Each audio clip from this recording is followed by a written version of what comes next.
Greetings in the name of the Most High Jah Rastafari. This is the girl Jen, Sister Jenny, Auntie Jenny. And if you want to get formal, it's Miss Jennifer Frederick. Another edition of We Talk the Ting Unfiltered. People, we starting a little late. Let me start one time. Today's Friday already. I tell all you. Let me tell all you something. Time and tide waits on no one, but I just wait on the peeps. Just now it's Christmas, people. People see how that will go, right? And just now it's carnival, noiseless carnival. So all of you go have on headset. Let me play the anthem, yes, before I get myself in trouble.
And let's get the pledge.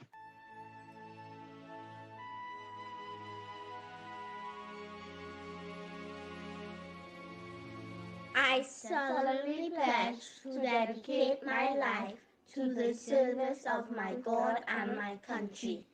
I will honor my parents, my teachers, my leaders, and my elders, and those in authority. I will be clean and honest in all my thoughts, my words, and my deeds. I will strive in everything I do to work together with my fellow men of every creed and race for the greater happiness of all and the honor and glory of my country.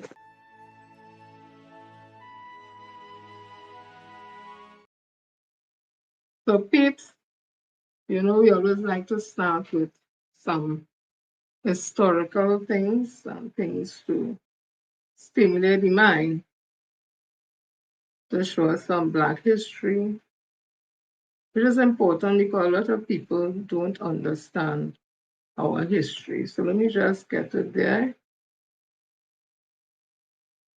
Listen to this.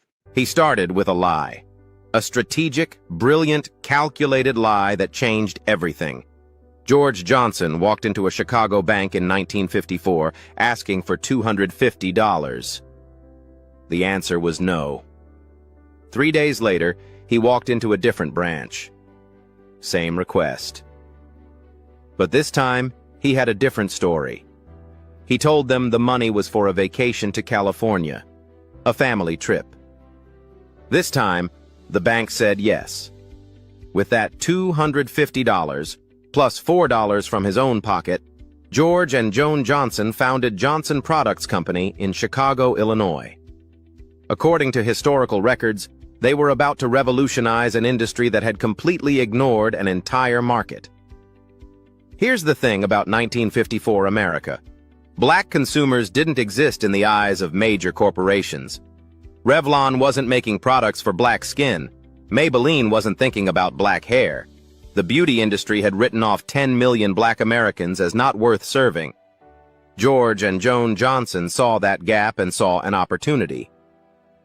Their first product was Ultra Sheen, a hair relaxer George had developed while working as a production chemist for S.B. Fuller's Cosmetics Company beginning in 1944, according to historical records. Ultra Sheen wasn't just a product, it was a statement. We see you. We're building for you. The results were staggering.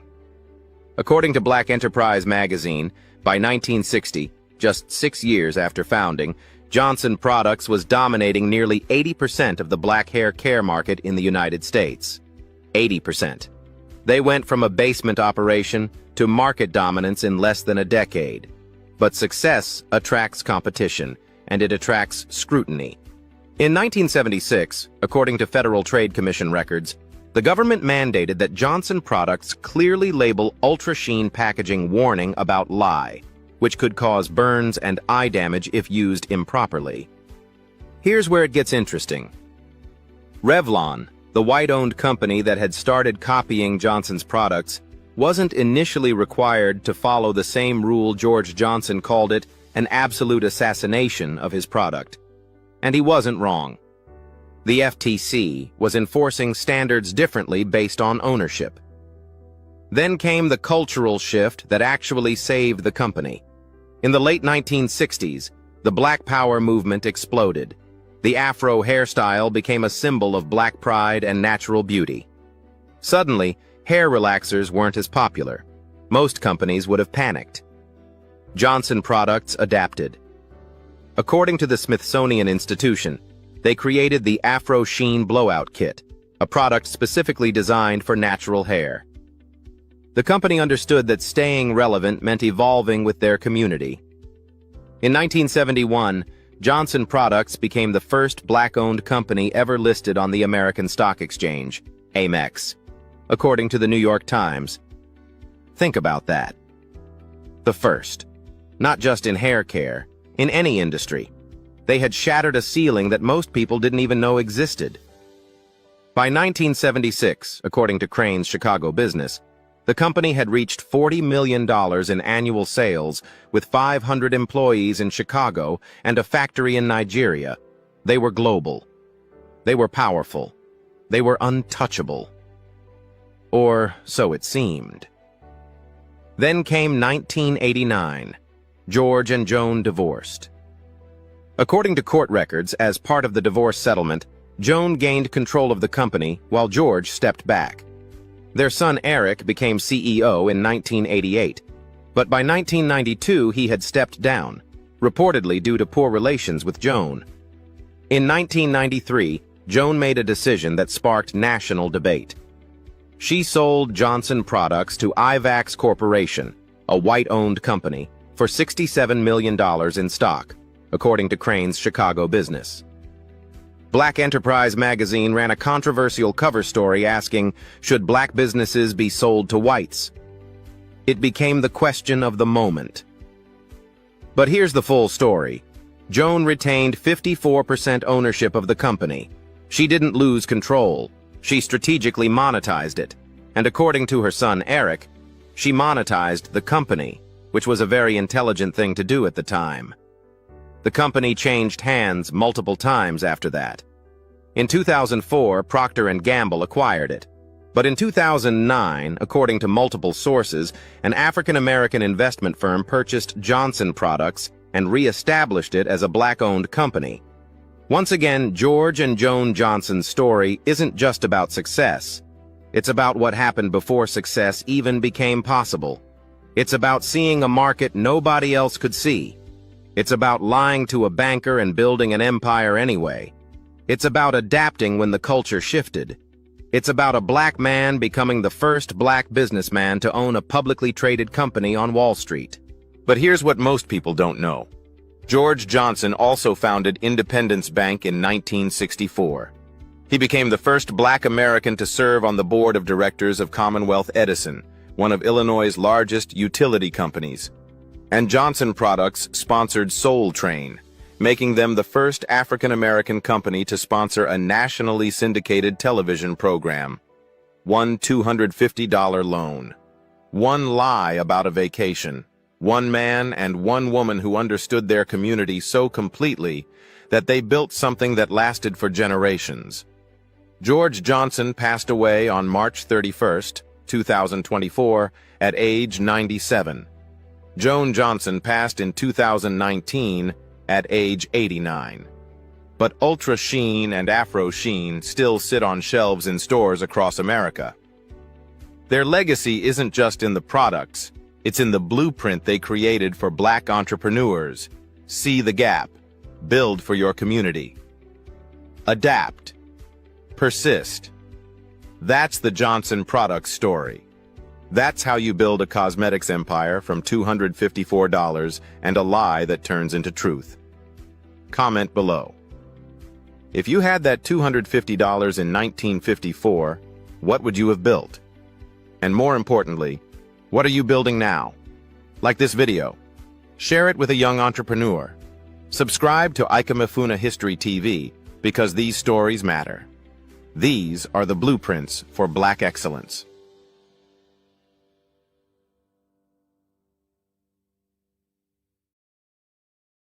Well, I'm sure that some of you may not have known that, so there is some interesting information. Also listen to this. October 15th, 1938, Abeokuta, Nigeria. A boy was born who would become one of the most dangerous men to ever hold a saxophone. Fela Anikulapo Kuti. He dropped ransom from his name, calling it a symbol of slavery. According to Britannica, his mother, Funmilayo Ransom Kuti, was a feminist activist leading anti-colonial campaigns. His father, a reverend and president of Nigeria's teachers' union sent to London in 1958 to study medicine, Fela enrolled at Trinity College of Music instead. Then 1969 happened. According to African American registry records, Fela spent 10 months in Los Angeles where he discovered the Black Power movement through Sandra Smith of the Black Panther Party. Everything changed. He created Afrobeat, fusing jazz, funk, and traditional Yoruba rhythms, but more importantly, he weaponized his music. In 1971, according to Wikipedia, Fela founded the Kalakuta Republic in Lagos, a commune he declared independent from Nigeria's military government. His nightclub, The Shrine, became a sanctuary.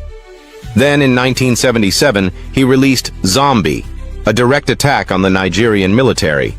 Their response? According to multiple sources, 1,000 soldiers raided Kalakuta, beat Fela and his musicians, destroyed their instruments, and burned the commune to the ground. But Fela didn't stop. He formed a political party, the Movement of the People. He attacked Ronald Reagan, Margaret Thatcher, and P.W. Botha. Over 200 arrests couldn't silence him.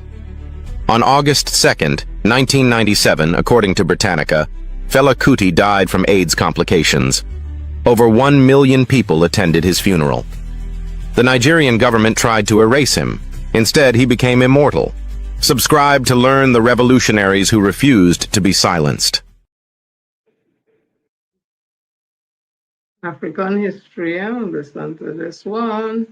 In Africa, Teodoro Obiang Nguema Mbasogo, the president of oil-rich Equatorial Guinea, has been in power for 46 years. He is currently 82 years old, much older than Traoré. Yet the West won't call him a dictator because they benefit from his looting and oil. Paul Biya, the president of Cameroon, has been in power for 43 years. He is currently 91 years old, yet France is fine with him and won't call him a dictator because he is their puppet and does whatever they want. Yoweri Museveni, the president of Uganda, has been in power for 39 years. He is currently 79 years old, yet the West is not trying to remove him because he serves their interests and they benefit from his corruption. Ismail Omar Guelleh, the president of Djibouti, has been in power for 26 years. He is currently 77 years old, yet the Americans don't call him a dictator because his country hosts the largest U.S. military base in Africa. As Thomas Sankara once said, "If you see the West praise me, just know that I have betrayed you." The West doesn't go after the leaders who are destroying, looting, and exploiting Africa. They go after the leaders who resist their imperial systems, their neo-colonial control, and those who fight for total economic liberation. They killed Thomas Sankara and supported Blaise Compaoré. They killed Patrice Lumumba and allowed Mobutu Sese Seko to destroy Congo. They killed Muammar Gaddafi, and now Libya is a war-torn, modern slave depot nation. The West's only interest is their own.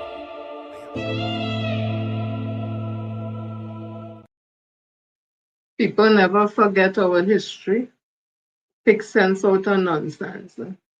This is the Garifuna people now of St. Vincent, of which I am a part of. My grandmother, great-grandmother, mother, all Garifunas. It's time we talk about the Garifuna of St. Vincent, the people who turned exile into identity. In the 1600s, a ship carrying enslaved Africans sank off the coast of St. Vincent. The survivors washed ashore, exhausted, hunted, free. The Kalinago people found them, not as strangers, but as brothers who shared the same enemy. Together they built something new, a nation the world had never seen before. They called themselves the Garifuna, a people born from resistance, not conquest. They spoke a language that carried both worlds. They worshipped ancestors from 2 continents, and they defended their island with everything they had. When the British invaded, the Garifuna fought under Joseph Chatoye, a warrior who led his people from the cliffs, using fire and fog as their weapons. Even when the empire brought armies, the Garifuna refused to kneel, but defiance came at a cost. In 1797, thousands were exiled, loaded onto ships and sent to Roatan, Honduras. Many died at sea. Those who survived scattered across Central America, to Belize, Guatemala, Nicaragua, but they never forgot the island that birthed them. Today, the Garifuna still sing in a language older than borders, still drum the rhythm of survival, still carry St. Vincent in their blood. Because when you're born from both land and sea, you never truly lose your home. You carry it everywhere you go. And people, we just had Miss Universe concluded, and I understand Miss Mexico won. And I think she was the one that had shown a video where one of the organizers or something was calling her dumb or something like that, and all the queens walk out. Well, she would have won. I want to say this is my opinion, because our girl, Miss Morris, Latifah Morris, she slayed it out there. It ain't nobody could have dressed like her, walk like her, carry herself like nothing. This is my opinion that they give Miss Mexico it. I give an opinion because of how she was treated, and it was all over the internet and all kind of thing. This is my opinion. But our girl did win most influential influencer or something like that, whatever. Like anyway, let me just show a little thing of our girl. To me, she win Miss Universe, and she is Miss Universe. So that's a little of her. And give us a message.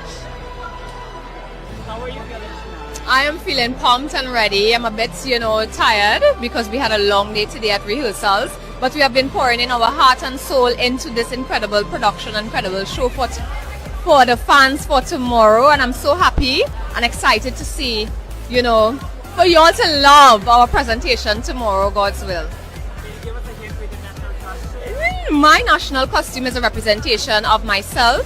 It's a blend between the African culture from our country and the East Indian culture. So it's called the Douglas Origin.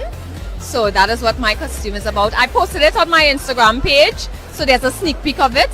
So you're going to see the merging of 2, very powerhouse cultures and heritages from our country, from my country, Trinidad and Tobago. And it represents who I am as a person. So it's called the Douglas, yeah. So invite them for the final. Guys, tune in to the National Costume Competition tomorrow. It's at 1 p.m. and then later on, 7 p.m., we have the preliminary rounds, our swimsuit and evening gown. Tune in, guys. Without your support, we need your support actually. We need your love and we need your support. We need you all to tune in. We need you all to be there as well too. And then also on the final night, November 21st, we need you all to tune in and to come and to support. Walk with your rags, your flags, your entire team and your whole screaming posse, and we look forward to your support. Thank you so much for tuning in and for being with us on this amazing journey, Miss Universe organization. Thank you for this opportunity, and I'm so grateful to be here. Thailand has been nothing but love. The people is amazing. The love from the fans, working with the girls, working with the team, everything was really, really well, and it's a life-changing experience, and I'm so grateful to be here. Thank you so much. Thank you. Thank you. Thank you. Right, this is the costume that she speaks about. Trinidad and Tobago story to life at the National Costume Competition. Her costume celebrated the Douglas origin, blending cultures, colors, and traditions into a radiant symbol of heritage and national pride. Latifah Morris's portrayal, the Douglas origin, where the Ganges meets the Nile, is a breathtaking fusion of cultures. Designed by Shane James, her costume weaves the sacred beadwork of the Ganges, symbolizing spirituality and heritage, with bold African prints, radiant feathers, and metallic accents. It is a reflection of rhythm, royalty, and unbreakable pride. More than a mirror of Trinidad and Tobago's carnival, it stands as legacy, a living testament to what is born when worlds fuse and life is unity. On the Miss Universe stage, her costume reminds the world that when cultures merge, they create not just beauty, but enduring strength. Yes, so that's our girl there, Miss Latifah Morris, and she is our Miss Universe. At the end of the day, I found that she had this Wendy magic about her. But you know how these things does go. We are very proud of you, Miss Latifah. So let me continue. I want to,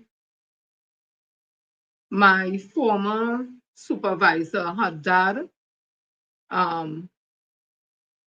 birthday was recently. He's 100 years old. He's in the constituency of Hans Levines. So, usually with the Centurions that the member of parliament or people from the area will go to the home. So I too want to wish Mr. Huston happy Earth Strong. I know that they have their family ties in Grenada. I think Miss Jennifer Huston, who was the Miss World for Grenada, that is a part of the family. Let me tell you, all of them tall. I've never seen a family where everybody tall. So to my supervisor, my ex-supervisor, let me show her that. I want to wish your daddy much more life, and he have more living to do. Right? So this is he and some of his daughters, and I'm sure that's granddaughter also. That's Mr. Huston there. And also this is Member of Parliament, Hansi Veens, of course, going to carry his greetings. That's now, let me put it up. So again, happy Earth Strong, and to the family, the Huston family. Well, people married, no one carry other names, but that is basically the maiden name.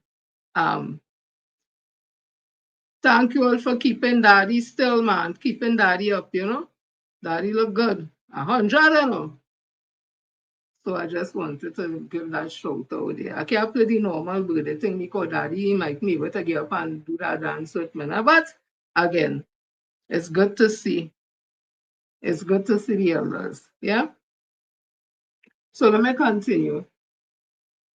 So the Prime Minister of I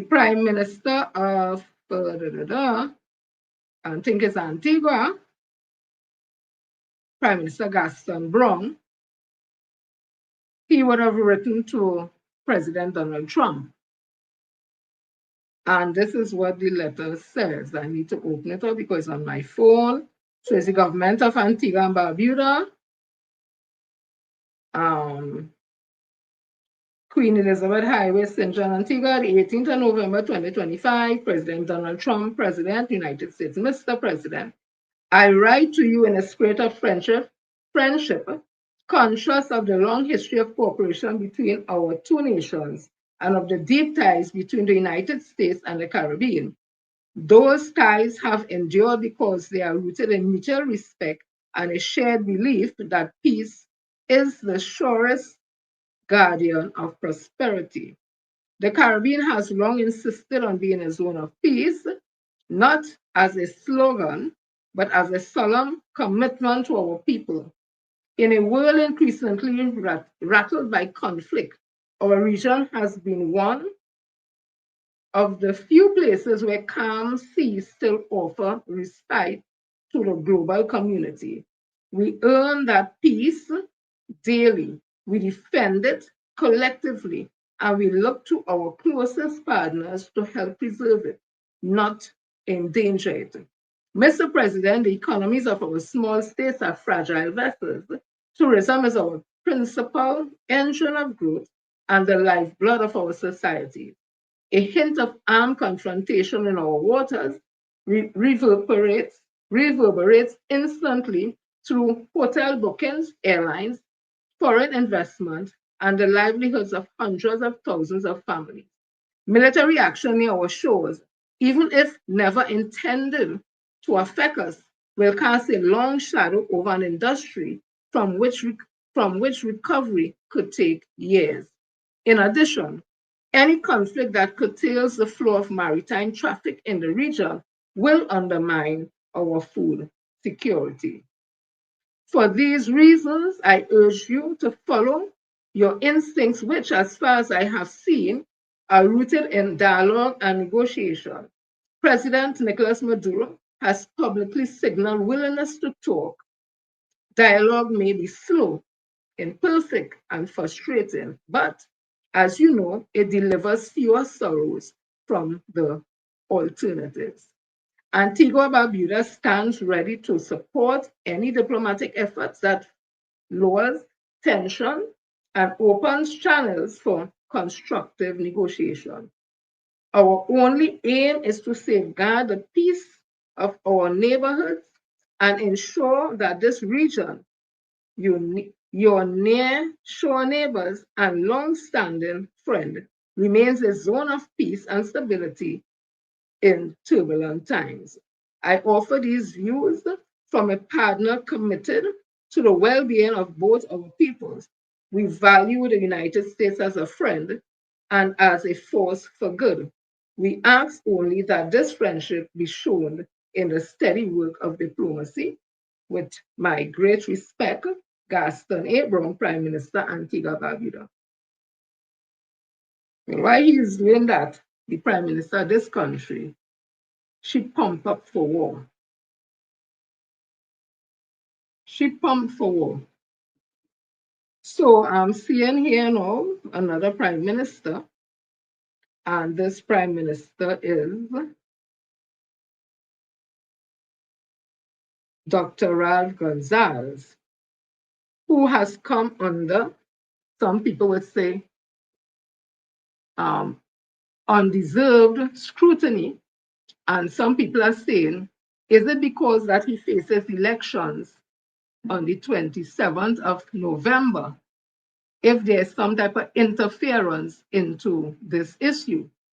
Because Dr. Ralph Gonsalves' family, they are Trinidadians by birth or by descent, and Dr. Ralph Gonsalves himself is Trinidadian by descent, having a parent who was of Trinidadian descent. Of birth, I mean birth, she born here. Excuse me. And these luxury apartments, his wife and his children would have bought these apartments, 1.2 million and all that, not yesterday, not today.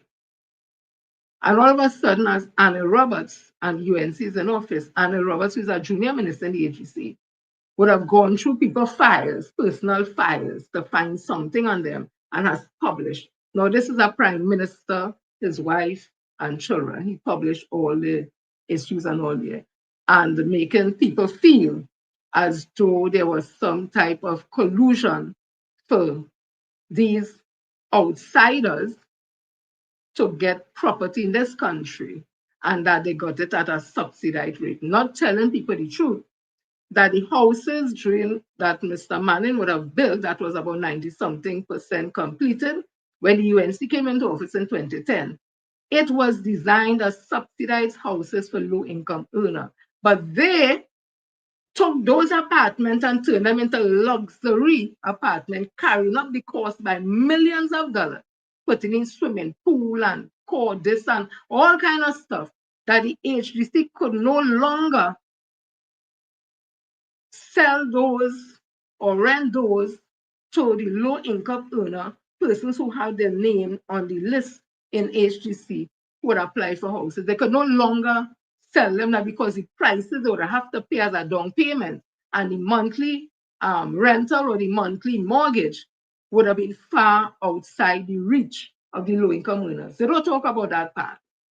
They don't talk about the part that to get back money, because agency need money. That is what will help them to do repairs, do renovation on agency houses, and to build more houses. So they need money, and they get that from the revenue of these houses, whether low-income houses or luxury apartment. He's not saying that the HDC had to put these houses on the open market, so there was a real estate person and a company or whatever would have put it on the open market, meaning anybody from anywhere, you don't have to be Trinidadian, you don't have to be born here, you don't have to be Trinidadian by descent or Togolese by descent. Anybody anywhere in the world could have purchased one of those luxury apartments. But it fit into the narrative. And that's the UNC style of nasty, dirty politics. And it seems, in my opinion, there's an agenda, because the same thing happening in St. Lucia, where the code is yellow. I will come to that just now.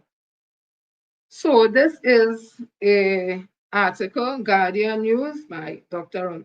Ralph Gonzalez speaking. So Prime Minister Carmen Pasabi says dismissing allegations from her counterpart in St. Vincent and the Grenadines that financiers of the United National Congress were in his country to help the opposition New Democratic Party in the national general election November 27th.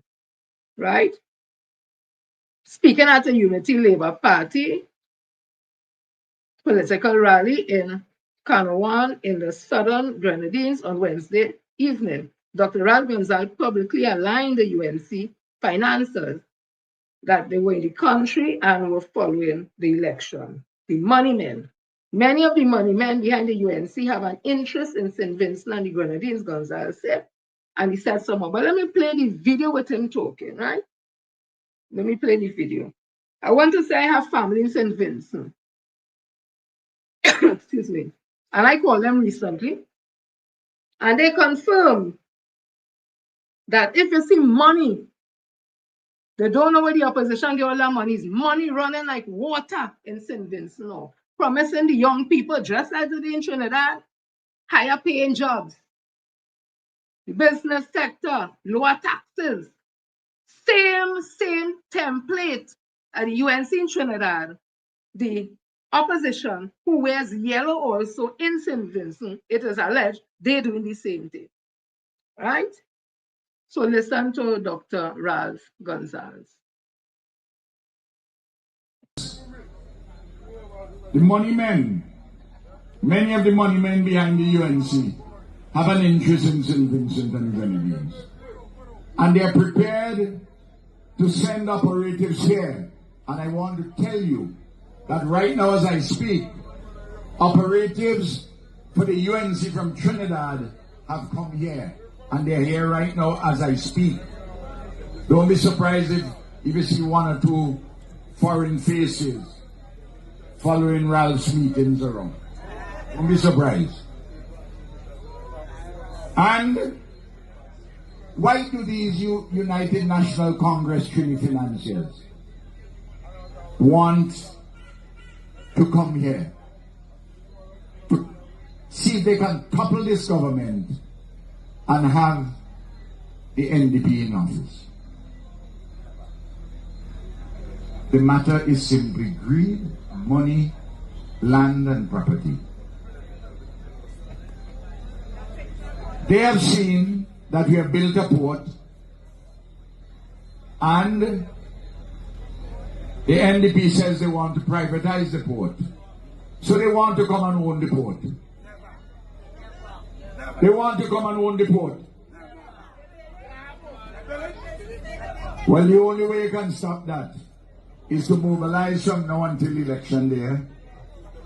And they also want the land where we move the old port from, where we have a plan for development. They want that land in a sweetheart deal for themselves. And then you go to Annisville. We have plans laid down for the outline of a city, a modern city. And if you go online and you read our manifesto, or if you get a copy, you will see the framework for the city. It's interesting to note and important to note that since E.T. Joshua was closed in 2017, 2017. We, the ULP government, we have not sold 1 square inch of that government land to anybody. And a lot of business people want to have land. We told them we can't sell them land because we are developing a city in accordance with a particular plan. But the Trinis and some local business people, they know who I'm talking about. They want to get that land for a song. They don't matter how it looks. Whether it looks like a slum when you come off Cassan Hill. They're not interested in that. They're interested in themselves, not the country. And fourthly, there are a group of developers in Canouan, in the north of Canouan, who have not been performing well since 2017. And I want back the land. I want back the land. And I put a proposal to them. How much I will pay to get back the land.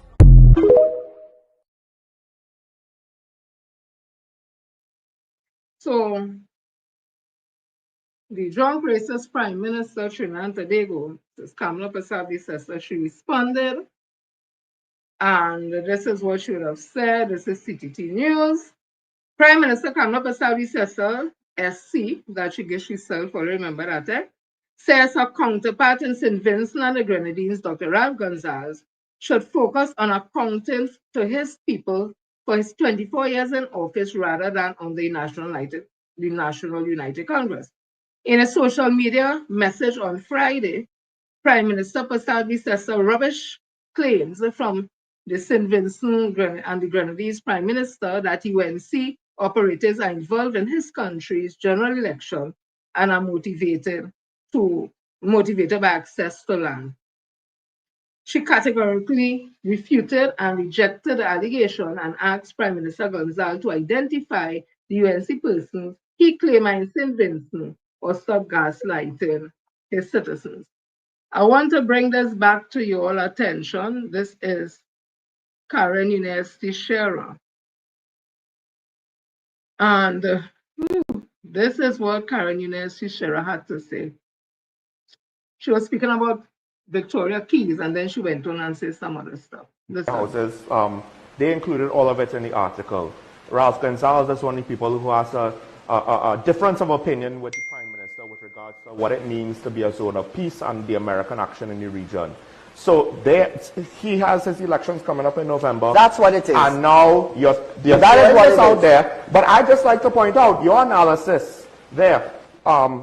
Another minister in that same ministry, he's wanted to say stuff about Venezuela and he put his foot in his mouth. Now Anna Robert comes out. And this is just one of those things where you have to ask, does minister protest too much? Like, are you, he without sin cast the first stone? Let me tell you something. If you've been in politics for any time, I pretty well know what's going on here. You see what the judge said? This is July 2025. Judge slams export TTCO directs over 34 million lights for contract. You have somebody to answer for that. And Mark Wasson has an article coming out again, his investigative report on Sunday, which I am going to read. But you're not looking good.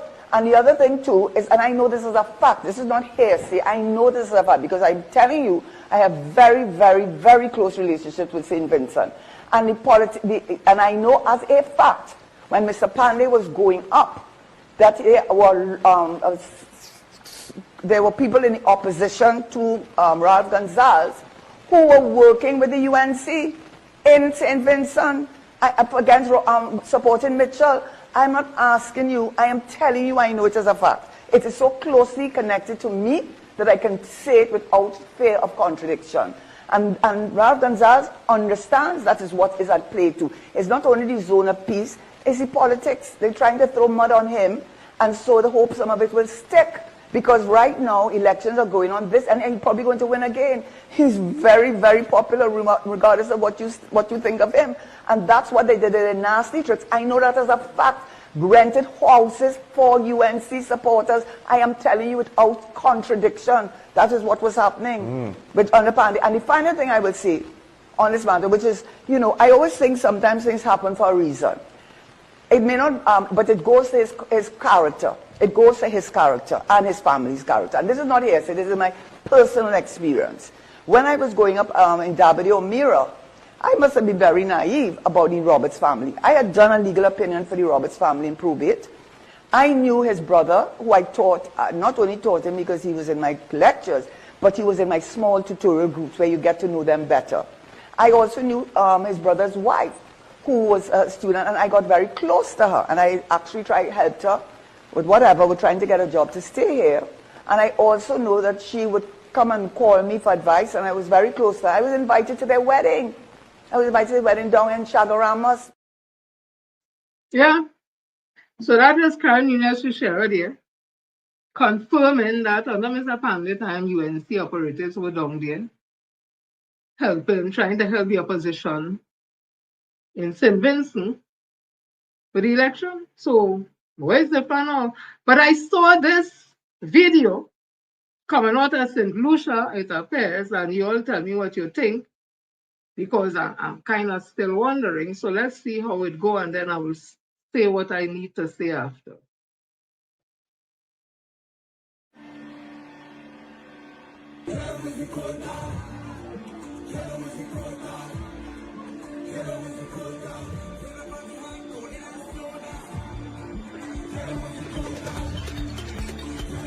At the same time, I listen to our brother, I listen to you, and I listen to what you say about St. Lucia. I am given a directive. Once I'm given a directive to do something, I have to do it. It's my work. I work for the government of Trinidad and Tobago. And at the same time, this is not just jumping on a holiday or just jumping and going somewhere. I have a directive to jump to St. Lucia. I have a directive to jump to St. Vincent to do what I have to do. The Yellow Zip Code campaign has crossed into the Caribbean. And because I started the Yellow Zip Code campaign, that is why I am here. Alright, I am here to represent what has crossed to the Caribbean because it's the first time it has happened. It's a history move that is making. So with that, I am over here supporting because there's an election going on in St. Lucia and there's an election going on in St. Vincent. And this is the last week before the election. So they decided to fly me out to represent, being the person that represented it for the first time in Trinidad. And now it has traveled to the Caribbean and basically, well, amongst the CARICOM. So it's a directive, this is why I'm here. I just have to do the job that I am given. I want to say a couple of things quickly.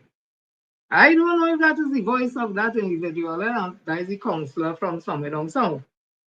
But I saw a video without all this with him in St. Lucia and the person for the opposition party who is going up as the leader, wanting to be prime minister, was there, a kind of white-looking man, and all them youth and them thing and a fire and the thing and the yellow is the pole and thing and carrying on and whatever. And I was like, just looking like a Trinidad thing. So it is alleged that the voice, I don't know if that's the voice of the person I saw in the video, but the person I saw in the video is the Mr. Ali Boka something. I may come on because he's an entertainer, right? And he's free to go in any country, want whether election or no election, but that is not my issue. No, that voice, I don't know if that's a man's voice, but you hear what the voice saying. And if it is true, then there is interference in St. Lucia and St. Vincent. If it is true, I don't know. You all be the judge and you all tell me, I don't know. No? I don't know. So the THA, let me go to Tobago. The THA is accusing, let me see. Or the THA, yep, just a minute. Give me a minute. The THA in Tobago is being accused This was in CNC3 News, November the 21st, so that is today, Elizabeth Gonzalez's story, that they are planning to end CPEP and URP after the elections. So PNM Tobago political leader Ansel Dennis has accused the Tobago House of Assembly for intending to quietly end the Island Community-Based Environmental Protection and Enhancement Program, CPEP, and the Unemployment Relief Program, URP, but only after voters head to the polls.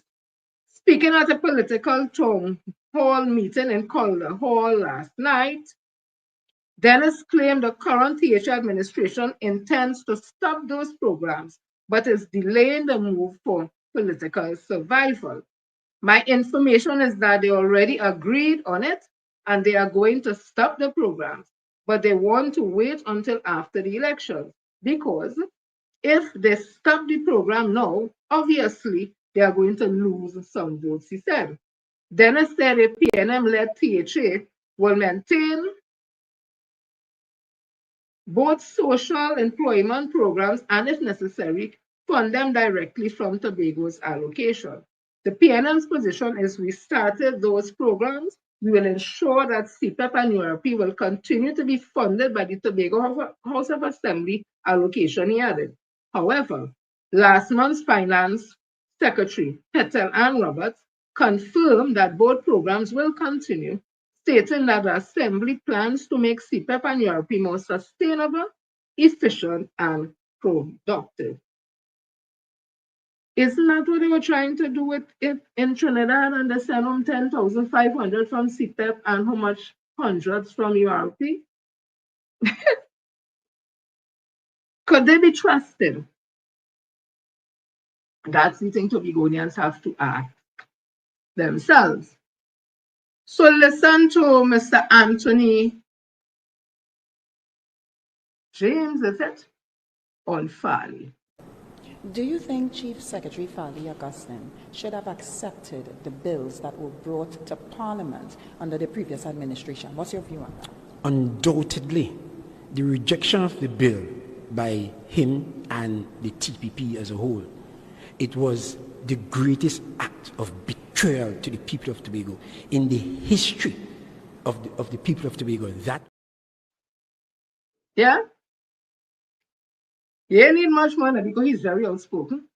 Betrayal. He's saying Farley betrayed Tobago with that Tobago Autonomy Bill. Remember when it came down to be debated, when they were waiting to debate it, Dr. Rowley said he got some text message a couple of minutes before something where Farley had issues with it and all that, and that had to scrap the whole thing. There's a gentleman who I think he is the chairman, if I'm not mistaken, some Joseph Ridge Paul of the Exim Bank, or he's on the board or something. He seemed to have real issues. He has so much time on his hands that he's always on Facebook writing something nasty. And of course, it's about the PNM, of course. So this is an article written by Michael Edmund Dehani, and I tell you, I like to read his articles. I like to read Lennox Shamshoy, and there are a couple others. So this is what he wrote. The Exim Bank director out there bawling about narco-terrorism, like he found a secret CIA file under his couch, when really he's just doing what he always does, covering for Kamla like a man paid in UNC bumper stickers and bad talking points. The poor fella typing with all the confidence of someone who doesn't realize the argument he's making is 3 stories taller than his mental scaffolding. He sees a double murder in Pinal and somehow ends up on an aircraft carrier in the Caribbean Sea. You know how far you have to stretch reality to make that leap? Tendon snapping, Brian Sells begging for mercy, the man doing intellectual limbo with a steel run. And the sweetest part, he's railing about the zone of peace as if it is Rowley who will break it. As if nobody but Kamala marched herself onto the UN stage, puffed up like a proud pigeon, and declared the Caribbean is not a zone of peace. She break the vase, and Joseph now shouting at the furniture. It's always the same pattern with these UNC superfans. Something awful happens locally, something grounded, tragic, human, and instead of dealing with root causes, they rush to wrap it in some grand geopolitical fantasy. Drug boats, narco terrorists, judged, brought, and paid for. Boy, relax. You can't even keep track of your own party position, far less the workings of international law. What Joseph calling analysis is really just emotional spillage. Loud words, big capitals, zero substance. The man typing narco terrorism like it's a spell he learned from Philip in a WhatsApp group. And let's be real, Joseph not defending the country, he's defending his queen. He's defending the narrative. He's defending the idea that Kamala can never be wrong. So any criticism must be twisted with some big shallow war playing out between Trinidad and foreign drug cartels. It's a fantasy, it's childish, it's propaganda dressed in as opinion. Joseph operating on a level, yes, but it's level Gubar. And the guy talking about war, brother, the only battlefield he knows is the comment section, swinging his little plastic sword for life. Mr. Dihani is what he writing us. So that is the director of the Exim Bank. He is a supporter of Kamala Prasad and he lets everybody knows it. When you have time to do the work. So listen to this one. That's why I asked when you have time to do the work, because it have a next one. Who they running all outside with PNM business. After that, the General Counsel, Ms. Baptiste Primus, came out and talked. He was there. He was all up in PNM business. He had time for that, but he didn't have time, apparently, for when he was at the Ansal Bank. So listen to this. And this is an, let me see where this came from. This is, I think this was from Ian Allen Post, if I'm not mistaken. Anyway, this is Spanish woman bar and sudden lifestyle shift blew the lid on 30 million Ansal bank fraud. Court orders judgment sent to the DPP and police commissioner for criminal action. Loan officers and roll-on roll-off on dealers found liable. A blistering high court judgment has found that 2 Ansal bank loan officers and 6 roll-on roll-off car dealers conspired to defraud a bank of approximately 30 million through sham vehicle financing transaction involving non-existent cars. The ruling delivered by Justice Frank C. Passard on Thursday, November the 20th, 2025, was ordered to be sent to the Director of Public Prosecution, DPP, and the Commissioner of the Police for consideration for criminal charges. The judge also ordered that the decision be sent to the Minister of Trade and Industry to determine whether the implicated dealerships should have their operating license revoked. They put up the defendant's name, 1 to 20, I will not call, and the fraud, 34 loans, vehicles that never existed. So according to the court, the scheme revolved around 34 motor vehicle loans processed during fraudulent certified extract, inflated or falsified job letters, and non-existent motor vehicles. The transaction resulted in the banks disbursing roughly 30 million while holding worthless security over vehicles that were never in Trinidad and Tobago in the first place between June 2021 and June 2023. The court found that Business Development Officer name call was a central figure knowingly facilitating fraudulent documents, ignoring flaring red flags, and working in concert with several roll-on roll-off dealers to push through bogus loans. Name call conduct, Justice Sipasa said, showed he knowingly participated in that unlawful, mean conspiracy that caused the bank massive financial loss. And it went on and on and on. So let me go to this person here. because we're talking about Ansel Bank. Lee Hunt has the formula to take Ansel Bank to the next level, Thursday, May 2021. So when that fraud happened, he was there. Yeah. Lee Hunt has a reputation for taking businesses to the next level. His experience in banking, insurance, and management has taken him all over the world, where he took the wheel of companies that were either looking to make a change in the way they operated or a change in their level of performance. And within years, there was a turnaround expansion, right? The skill will come in handy for the former Minister of Public Utilities in his new role as Managing Director of Ansel Bank, which was renamed after Ansel McCall Group acquired the local branch of the Bank of Baroda. So, you're all up in people business, and you wasn't minding your own. The judge issued, this is another article reading, the judge issued a severe rebuke to Ansel Bank for failing to implement proper verification system, not requiring physical inspection of motor vehicles and allowing junior staff to be pursued while senior approving officers escape accountability. The ruling noted that senior officers such as, and they call the names, and that man named, the one who was outside with Jennifer Batista and was talking, he was the former Minister of Public Utilities under Dr. Rowley. So that man approved many, so it's 1, 2, 3, and 4, approved many of the suspect loans, yet were never brought before the court. Their failure to detect obvious discrepancies included job letters with glaring error and certified extract that contradicted realities was described as really lax. So I ain't going on no more with that. We're just showing you. When you're up in people business and they ain't minding your business, I always end up in them thing. So I wonder when they say Lee Hunt has the formula to take Ansel Bank to the next level. I wonder if that was the level. I just asking. Me and all, yeah.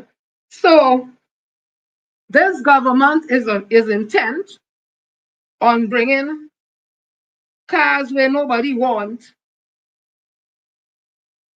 with how much years people had them, old cars, in my opinion, bringing old cars to Trinidad and Tobago to sell. So roll off, roll on. So them ain't care about the gas emission. They ain't care. This is my opinion I give them. The condition of them car. So Cabinet approved new import rules for foreign use vehicle, November the 20th, 2025, a Kevin Garcia story. The anticipated increase in age for foreign use vehicles has been approved by Cabinet. This was announced by Minister of Trade, Investment and Tourism, Senator Satyakama Maharaj, at the post-Cabinet media briefing. The Cabinet has approved the increase in the permissible age of importation of foreign use, right-hand drive, private car, sport utility, SUVs, sedans, and station wagons powered by gasoline, diesel, or compressed natural gas, CNG, from 3 years to under 8 years. So railroad cars. Cabinet approved the annual quota assigned, and registered dealers of foreign used cars have been actively using their quota. Right? The minister also announced that the permissible age of importation of light commercial vehicle, pickup, panel vans inclusive of diesel engine has been approved for increase from 7 years and under to 10 years and under from the date of manufacture. Once it's an old car, they bring it to Trinidad, my opinion. I think this is my opinion. Mr. Sakara from Sasha Cosmetic, you should have stayed and continue building your company. I don't think you is no good trade and industry minister, my opinion. Let me continue. So I want to show you all this that happened in a Maxi just recently. They would have caught some of the people who were engaged in this. I reserve my comment.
First time too.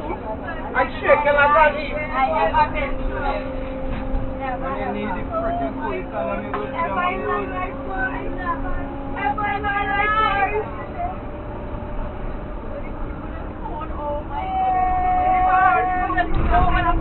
Oh my God. Sure, it was traumatizing for you all as it was for me. I don't like to hear people crying at all and bawling. And the way how that woman, thank God that the fella didn't have a weapon, because I don't think her trying to get back her purse was a conscious thing. It's just knowing that my ID card, my this and that, and he pulling that from me, she pulled back. Thank God he did not have a weapon, because in her doing that, he could have harmed her. I know at the end of the day, losing the trauma of that robbery and losing all your money and your identification card, your bank card and all that, that is another trauma. But thank God for life too. We still have to add in that. I thank God that the people in the maxi were not harmed. But I know emotionally they were harmed, emotionally, so let's say physically harmed, because I know there's a mental and emotional stress they have to live through. I have a co-worker who was held up at gunpoint and robbed, and that years ago, and that still affects her in a real way. So these things, some people don't get over it. Some people is like, okay, move on. There are people who may have had hypertension, have whatever thing, and that may have created a situation where they sick now home or seeking doctor's attention on that.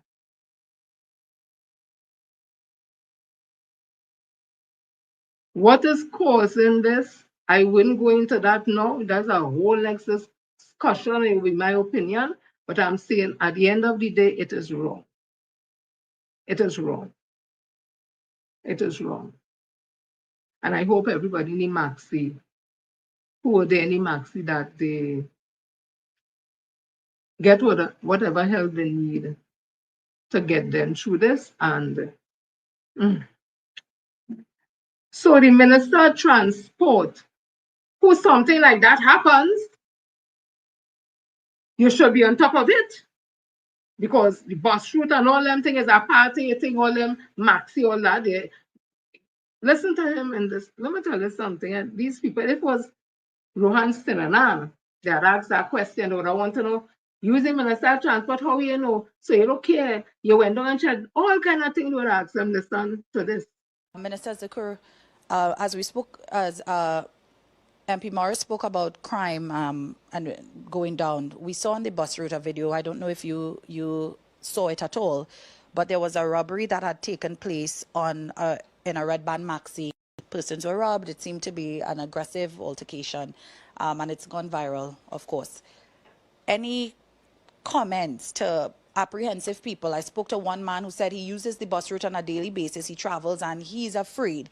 What message you have for the population and any feedback that you can provide as it pertains to potentially more patrols, for instance, of the TTPS on the bus route, that kind of thing? I have not seen the video. I can't speak of persons being apprehended. Direct those questions to the Minister of National Security. Sorry, Homeland Security.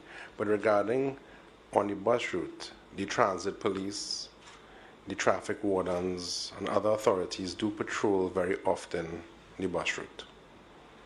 So you have no information as Minister of Transport that there was a robbery that earned national attention?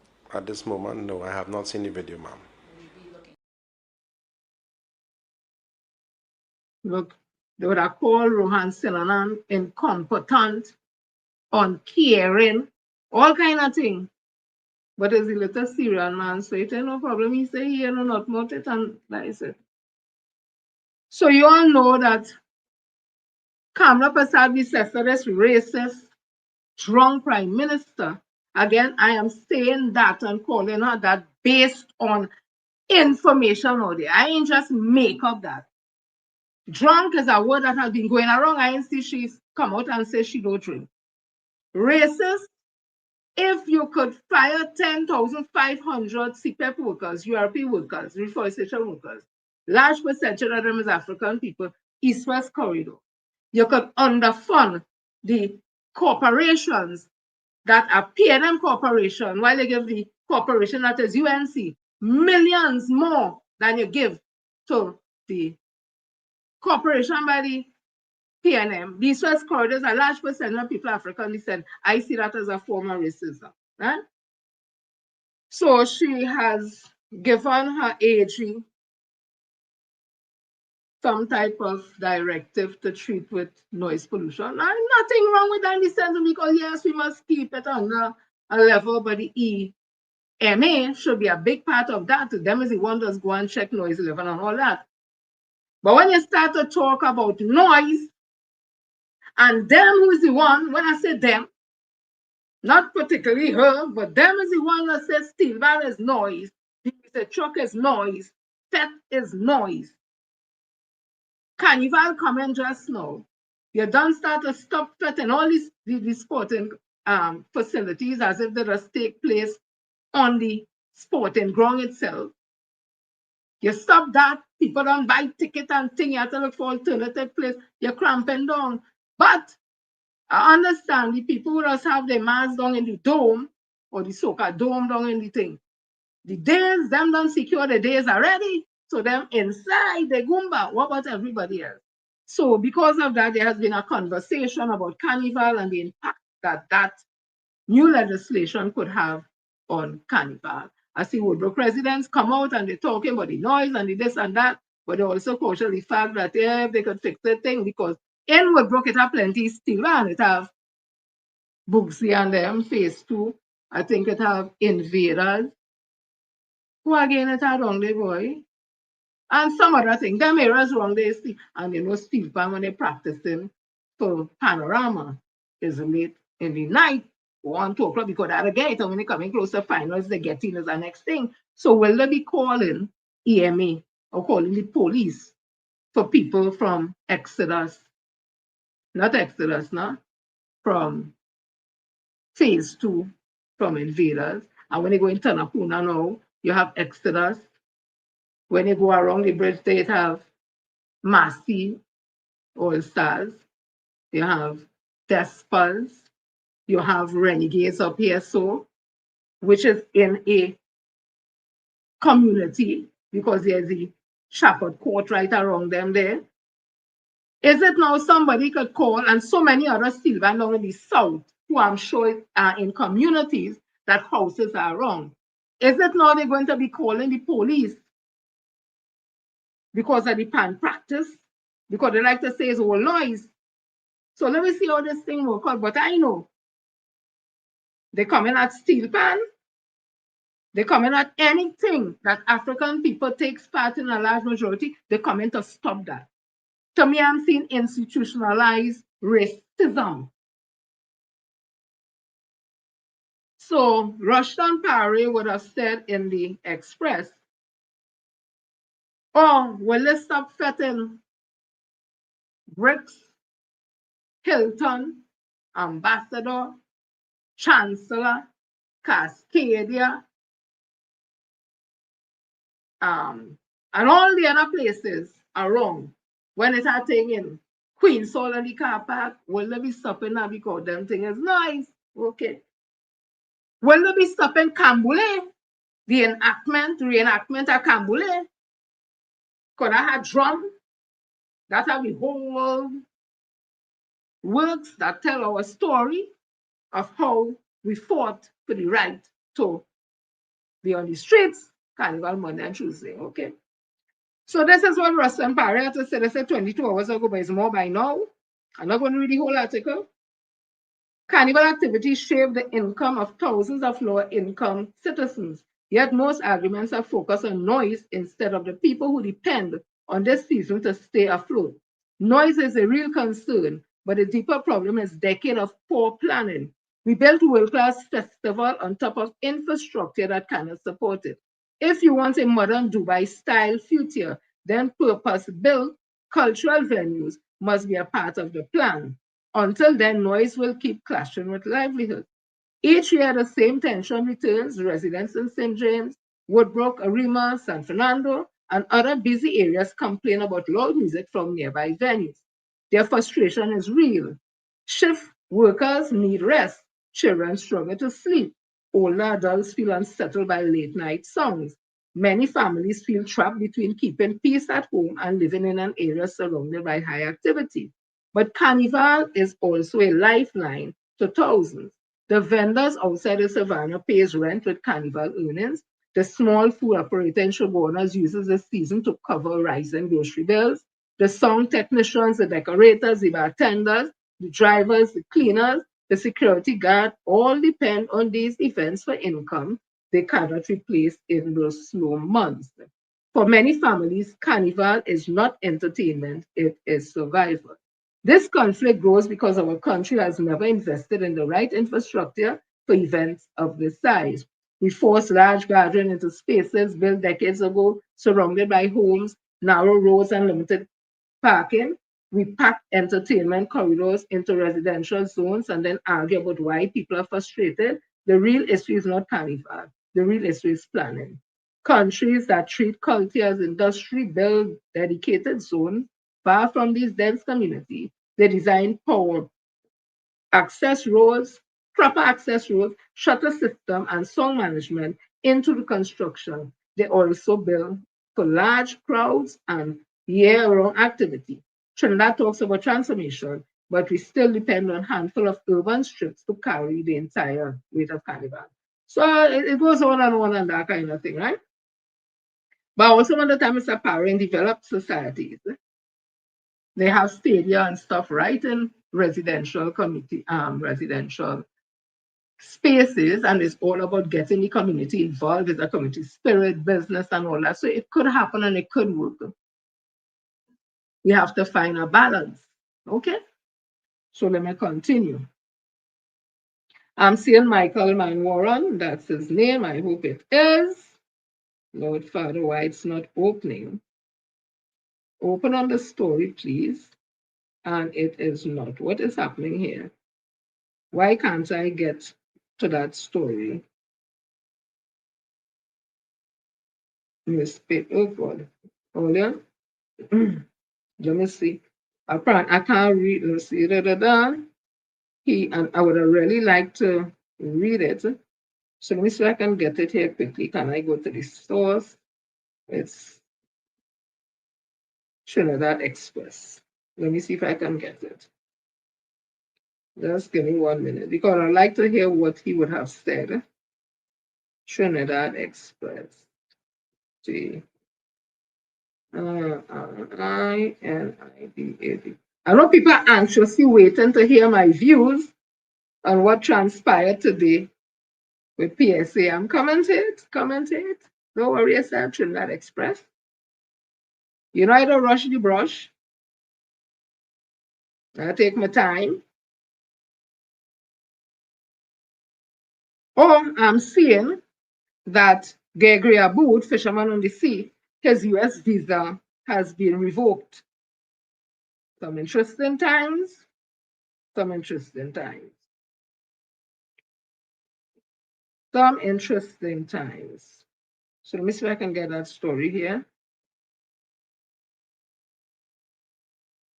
Yeah, where the thing. Oh, I'm seeing they spoke to, I think it will get worse. People are, okay, they speak about the robbery. We'll go into that another day. Because I have a program here I'm trying to get. I'm hoping that I see this story quickly. I really would like to hear somebody who is involved in the entertainment industry. You're not hearing no DJs talking? Are they not being affected? You're not hearing hand players talking? Are they not looking? Are they not? Oh, one of my peeps sent me. Thank you, my. No, the city page can't be found. Miss Claudia, the city page cannot be found. So let me continue searching. I don't know why they don't want nobody to hear what Mr. Man Warren say. That's strange. That is so strange. If you can open it up and just let me get a little highlight of what he's saying and send it to me now. But I'm not seeing the story here at all. I can't get back to it until somebody could send it for me because I'm searching. I'm not seeing this thing at all. Right, so I can always come back to it once I get it, but he did have something to say about it, and I saw the word sacred. So I will be interested to know exactly what you were speaking about. But we'll get back to that, right? We have a program to carry on. So let me continue.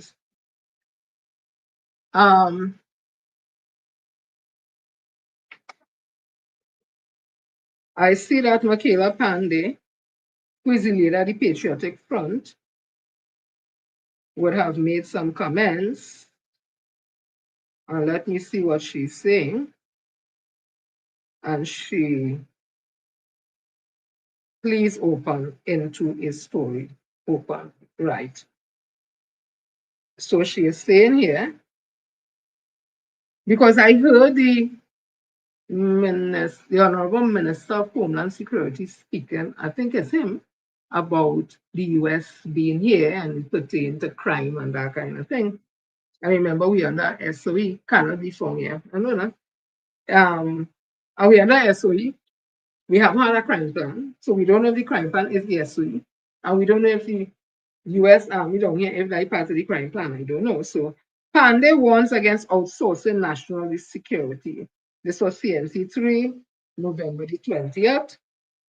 And it says Port of Spain, Patriotic Front leader Michaela Pandey has criticized Homeland Security Minister Roger Alexander, questioning the government's approach to crime and national security.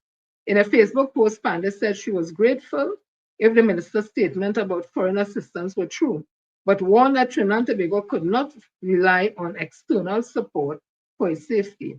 If what the minister is saying is true, then we are certainly grateful, but we must also be realistic. What happens when the US leaves? What happens when their priority shift, or another administration changes course? A sovereign nation cannot outsource its security, Pandey wrote. She called for a comprehensive domestic strategy to tackle violent crime, human trafficking, and other security challenges. Murders. I wonder if there is somebody send that from me. Murders, rape, kidnapping, missing people, these are not problems we can subcontract to foreign warships. External support can assist, but it cannot replace a comprehensive domestic strategy. Where the long-term plan to secure our borders, dismantle trafficking networks, protect women and children, strengthen intelligence, and restore trust in law enforcement. Pandey added that dependence on foreign countries was not sustainable, not responsible, and certainly not leadership, arguing that families feel safe only when their government has the strength, resources, and political will to protect them. But I remember the racist John Prime Minister saying the war is on land, not on sea. How come all of a sudden they focus on the sea? And not only that, who are the people in this country that treats with crime? I didn't know it was the army.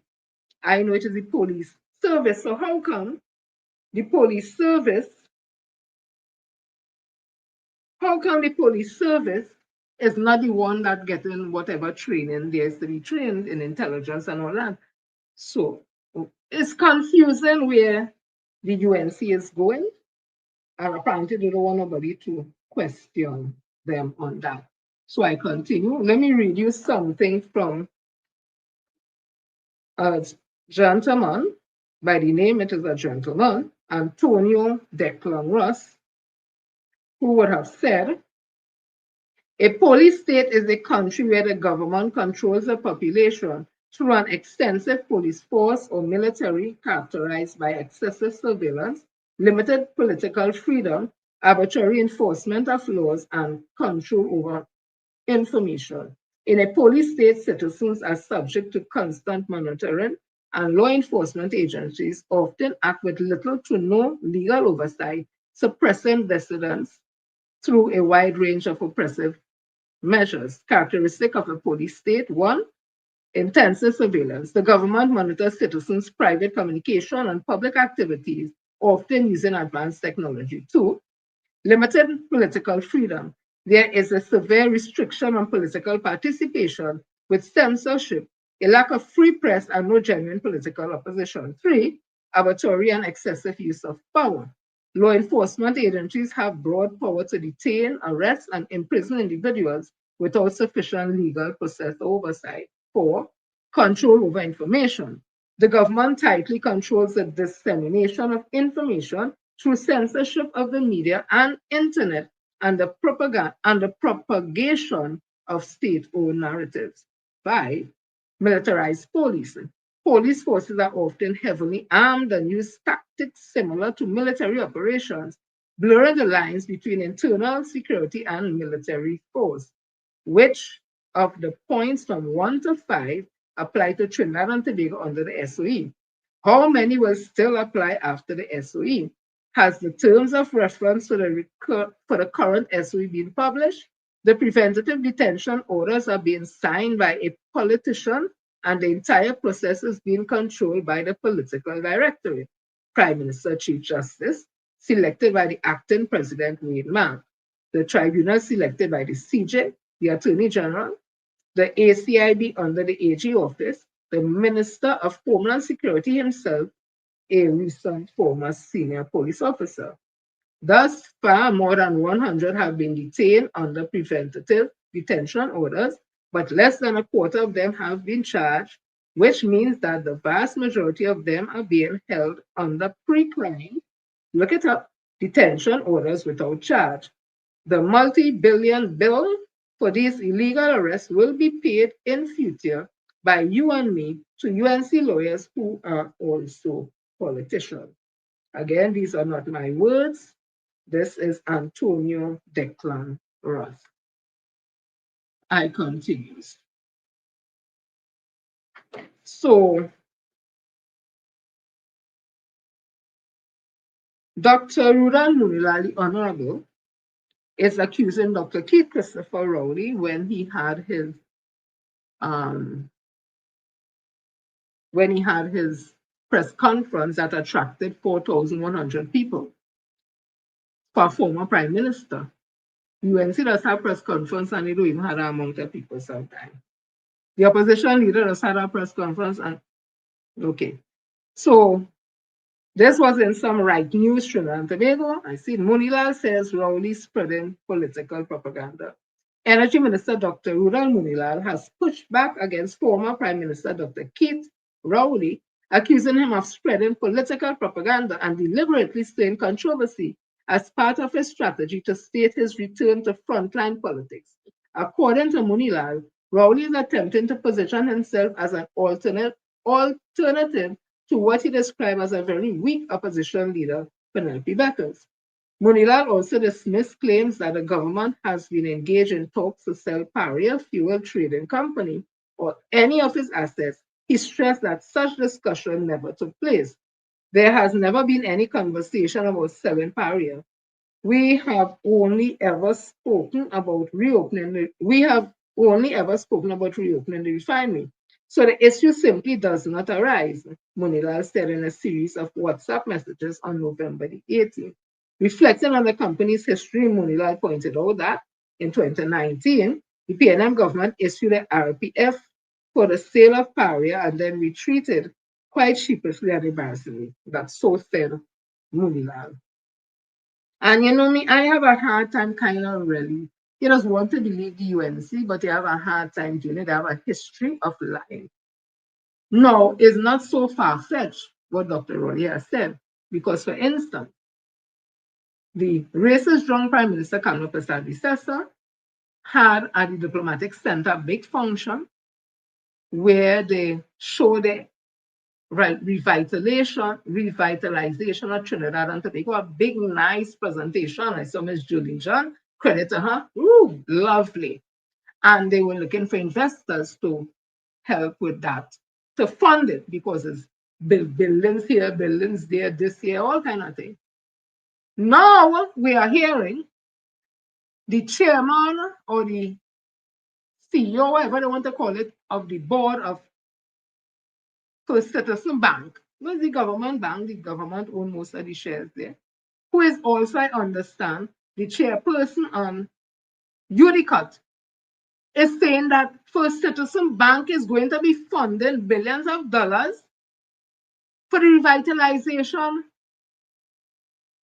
project that the UNC launched. Where's the investors? All they told us investors now is First Citizen Bank. First Citizen shares have dropped, I understand, from $40-something to $30-something. Somebody tell me if you had like $200,000 in shares or whatever, you done lost about $50,000 already. So how could the bank shares be dropping and they want to show like First Citizen have money? That don't make sense to me. So somebody said to me, they wonder if it is they're dropping the shares on them low, because I'm not into finance, people. They're dropping the shares low. The person was drawing to my attention. Suppose it's that they're doing, dropping the shares low, and then have a fire sale and have the people buy up the shares in FCB. I don't know. All they tell me. Me, you know. So, a senior reporter,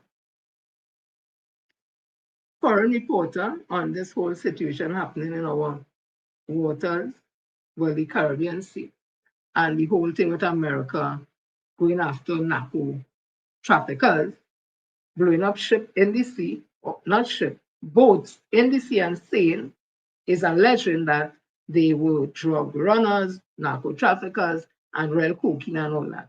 Nobody has seen it. They say so. So I guess if they say so, then everybody's supposed to fall in line and say, yes, master. So foreign reporters are here in this country, and this is what they had to say. The US has been striking boats, leaving Venezuela, some of them travelling close to Trinidad, and killing people who the US say are drug dealers, but they have provided no evidence whatsoever that they actually are. I would like to believe that if a decision was taken to strike vessels, that decision was based on sound, reliable intelligence for someone to then decide, okay, we are 100% certain. Do you believe they were 100% certain? I don't think so. We've been seeing the human impact here in Trinidad. I've met people who saw a body wash up on the shore of a Venezuelan who will never be identified. Yeah, I saw the body coming in. It's horrific, isn't it? This is someone's life. It could be any one of us. I met a Trinidadian family whose loved one was killed in one of the strikes. What all they're doing is wrong, and it needs to stop, because it's not stopping. The US says they are entitled to do this because they have deemed drug cartels terrorists. International law experts disagree. Many think this is all about regime change that Donald Trump would like to see in Venezuela. Okay.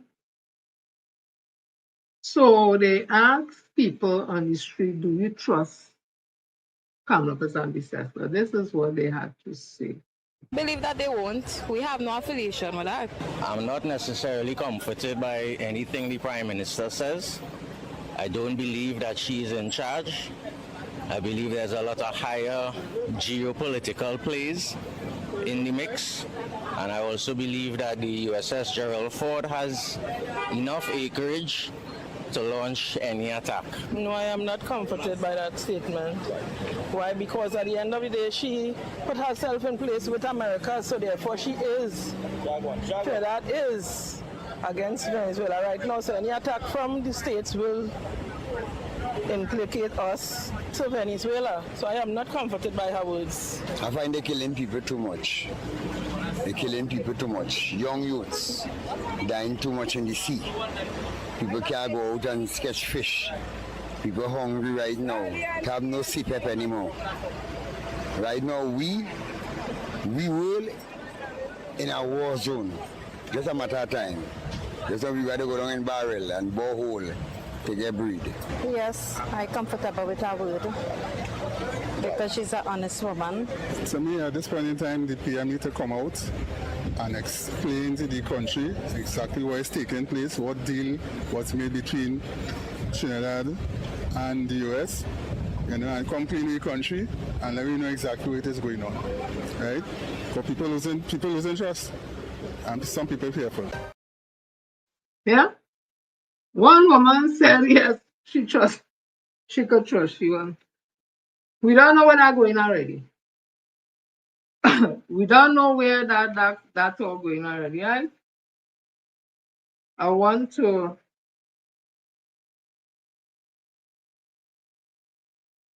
play this video.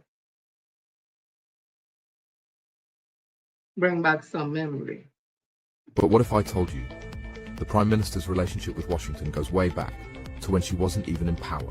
In 2009, a confidential US Embassy cable recorded a private lunch with the opposition UNC. At the table, Basdio Pandey, Kamala Persad-Bissessar, and Wade Mark. The topic, Trinidad's crime problem, and the US shared its own anti-crime legislation templates. Kamala's team even asked for copies. Between 2002 and 2009, while the PNM ran Trinidad under the Manning government, declassified US cables showed that UNC leaders Kamala Persad-Bissessar, Basdio Pandey, and Wade Mark were meeting directly with American diplomats at the US Embassy in Port of Spain. In 2006, UNC executives even asked the US to raise certain issues with the current Trinidad and Tobago government, including the use of power. By 2009, US diplomats were hosting lunch meetings with Persad-Bissessar, who was UNC vice president at the time, Pandey, and Mark, sharing US crime law templates and promising to maintain contact. It was during that time that the UNC leaders shared their hesitation about supporting anti-crime legislation. So even in opposition, the UNC kept a direct line to Washington almost 2 decades ago. This is not illegal, as some foreign governments engage with opposition parties all the time. But fast forward to today, US warships are again in Caribbean waters. And now, the same Kamala Persad-Bissessar from decades ago is Prime Minister, echoing Washington's line, like a mouthpiece defending the deployments, urging cooperation. Because in politics, foreign policy never really ends. It just changes who's in the room. And so I guess that's why people are saying they don't trust her. I don't know. So let me go back to Dr. Munilal, because we had some development in the Cyprus phase 2. Is it a gas field or oil field? So let me read it here. This was in the Guardian 19 hours ago. It's not 19 again. Energy Minister Dr. Ruda Munal is hailing a major acceleration in natural gas production from BP-TT Cyprus subsea project, describing it as a milestone for the country's energy supply. The Cyprus development, comprising 7 wells, had its first gas output on March 2025 after phase 1, which included 4 wells. Yesterday, the remaining 3 wells of phase 2 went online significantly ahead of schedule. You will listen to dates, March 2025. The election was in April, right? Originally stated for 2026, phase 2 gas production was accelerated in collaboration with the Ministry of Energy and Energy Industries. Munilal stressed the strategic importance of Cyprus gas to Trinidad and Tobago economy, noting its location 78 kilometers off the southwest coast in the East Miaro block as approximately 80 meters of water depth.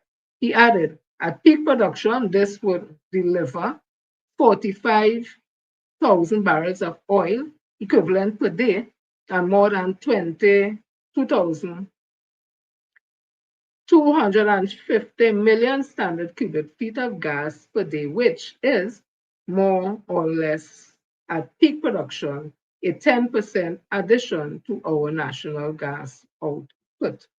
The minister's credited policy incentive introduced by the People's Partnership in 2014 for laying the groundwork for BP's investment in the Macadamia 1 exploration well drilled in March 2017.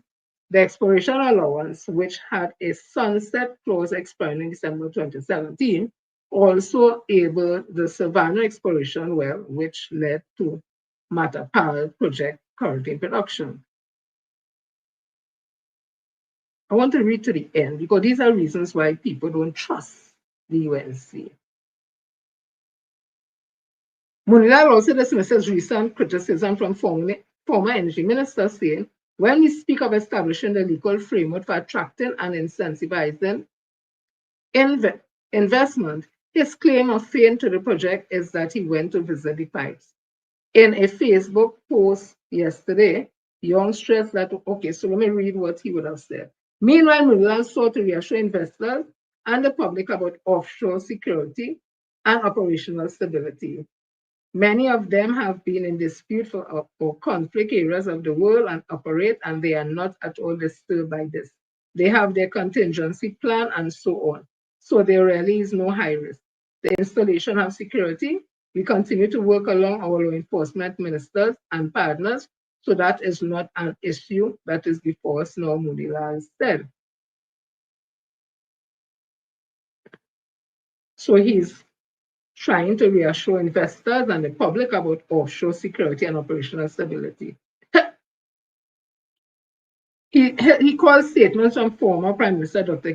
Christopher Rowley about possible threats to TNT offshore platform should the nation be embroiled in any fight between US and Venezuela as irresponsible and mischievous, insisting the government was fully capable of managing both offshore and onshore energy infrastructure.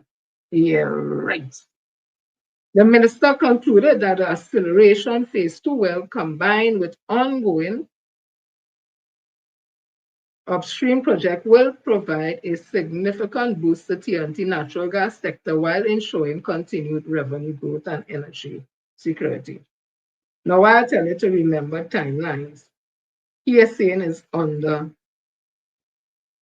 the UNC that those gas, those contracts, so that whole thing would have happened, right? So this is MP Stuart Young. Congratulations to BPTT on the latest phase of Cyprus being completed safely. This augurs well for Trinidad and Tobago's gas production, replacing some of the ongoing natural gas decline taking place. As can be seen from the independent timeline, this was negotiated and a final investment decision taken between 2017 and 2023. Who was in office then? People's National Movement. Who was the Minister of Energy? Okay. We negotiated this project with BP, and thankfully we were able to ensure it with first gas production starting April the 3rd, 2025. It was a proud day when we visited the ship and came to lay the pipeline for Cyprus in November 2024, 1 year ago, and it has the pictures attached. So, Dr. Munilal, again, you can take no credit. You cannot take any credit for what is happening. What? You cannot take any credit for what has happened with Cyprus. Extraordinary just happened in our hemisphere that the mainstream media isn't properly covering.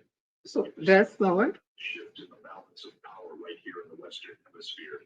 Okay, I ain't gonna talk that. Let me think. Everybody could always go after and look for them things. Let me continue with my theme. So again, that is why people are saying they don't trust the UNC.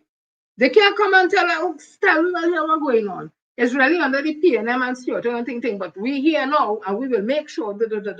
No, you're saying it's all you. And it's not all you.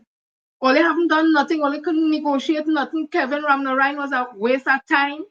The only thing he went and do was go and think some deal with Japan that almost cost this country $900 million US.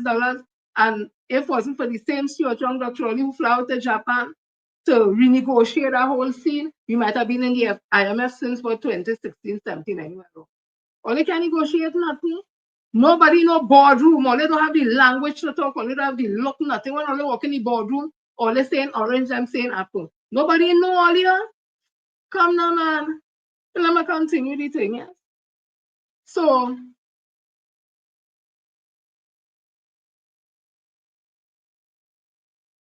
Ramdeen, it is alleged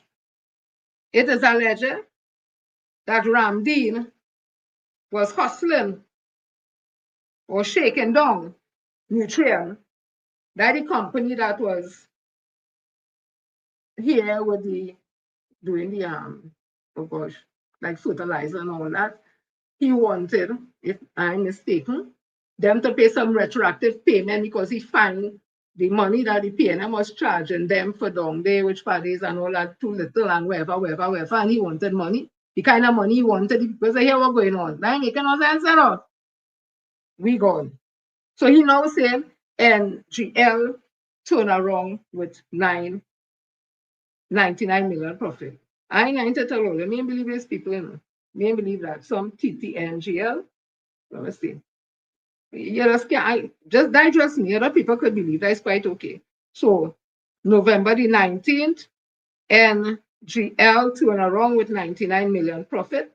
For the 9 months ending September 30th, 2025, Trinidad and Tobago NGL Limited, TTNGL, has recorded profits after tax of 99.6 million, an increase of 63.5 million over the comparative period of 2024. This translated into earnings per share of up to 0.64 and up to 0.23 in 2024.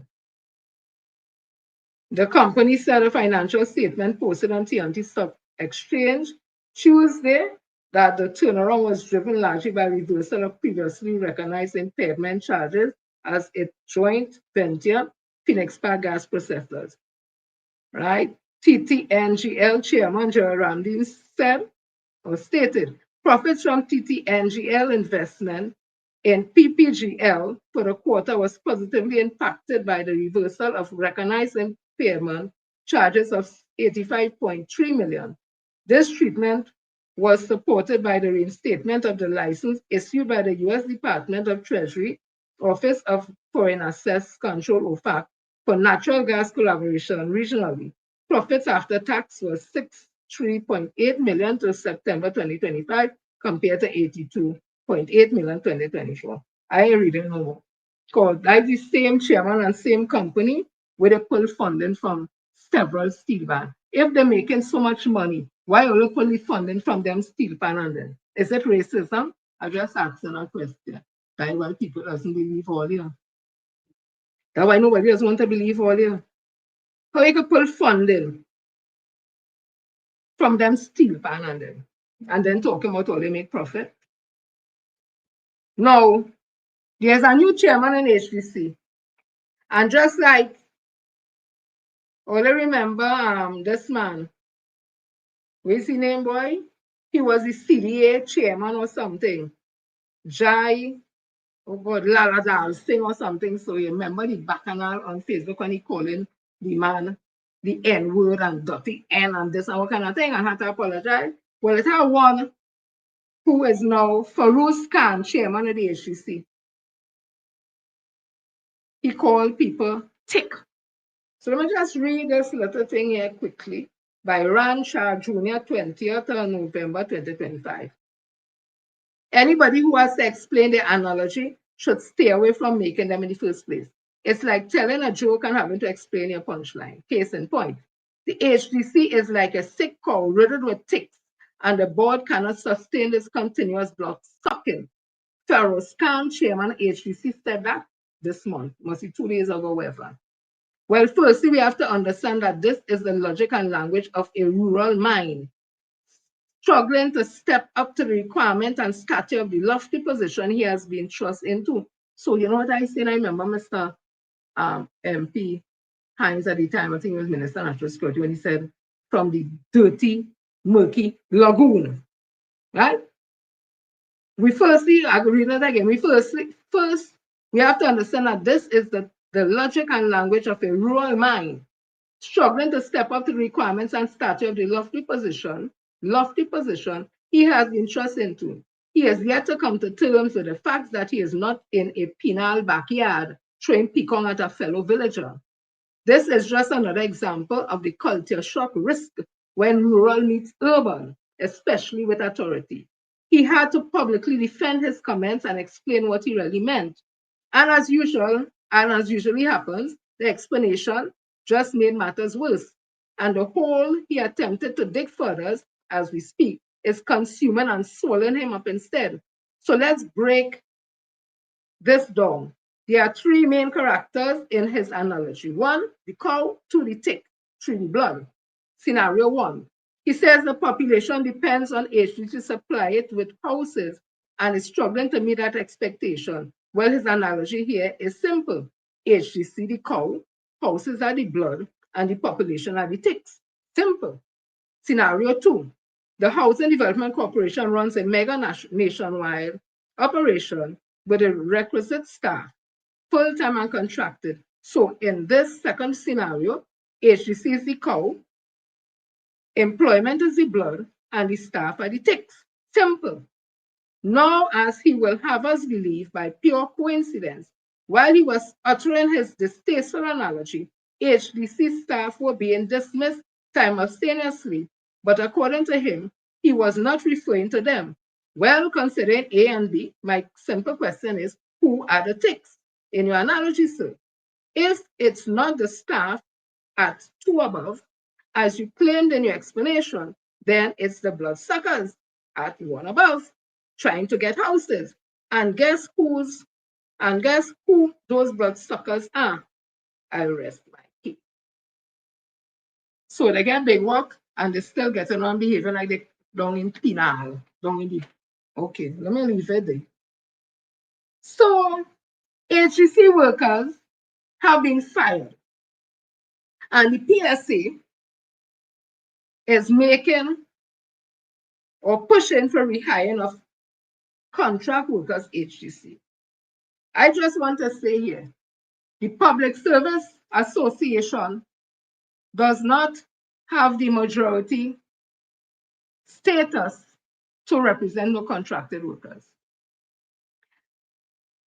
A contracted worker is free to join any union of their choice, but if the union they join does not have the recognized majority union, meaning 50% plus one of contracted workers and applying for recognition board and all that, they cannot be represented by the union to treat with their rights and interests in terms of the employment and that kind of thing. So Felicia Thomas, again, the commenter sheet is fooling HDC workers who became PSA members that PSA could represent them. Because if PSA goes into some room where management is of HDC to treat with contracted workers, management could put them out because they have no authority to be there, because these are contracted workers whose contract depend, their contract wasn't between a union as the intermediary. Their contract was straight with the minister, and the minister now will take those contracts, the makeup and all that, to cabinet to get money released to pay these contracts. So no union can't get in that. It's a different with public officers. We came from Service Commission and those areas, right? So agency workers, do not let Felicia Thomas fool all you. She could talk from now and the agency take the only back wherever it is, agency don't have to study. She will simply say the contract was for 3 years, 4 years, wherever it is. It has come to an end, we're not renewing it. I would advise those workers to go where they treat with, you go to unions who treat with your category of workers. It definitely is not PSA. Because there may be cases that you will have if you've been in contract for continuous years, 9 years, 10 years, 15 years, whatever. It will be unfair to just fire somebody on a contract, despite that you break the service or not. But if they have been working like that for years, 10 years, 15 years, whatever, and you break the contract just like that, these people have become accustomed to that type of working arrangement. They build their whole life around that, how they manage their finances, all that. So there is a presumption that the job is theirs because of the length of time that went over the actual contract. So those are things that could be dealt and treated with by unions that treat with that type of category of workers, not the PSA. So I continue from there. So I also see that they're saying that these are text messages from workers in HDC. And here what one said.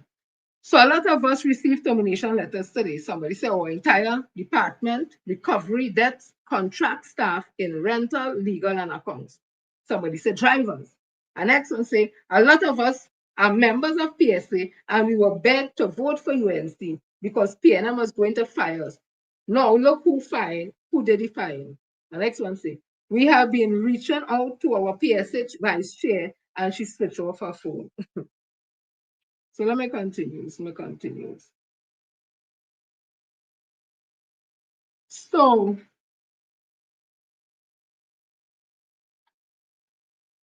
let me show you the HDC video with the firings.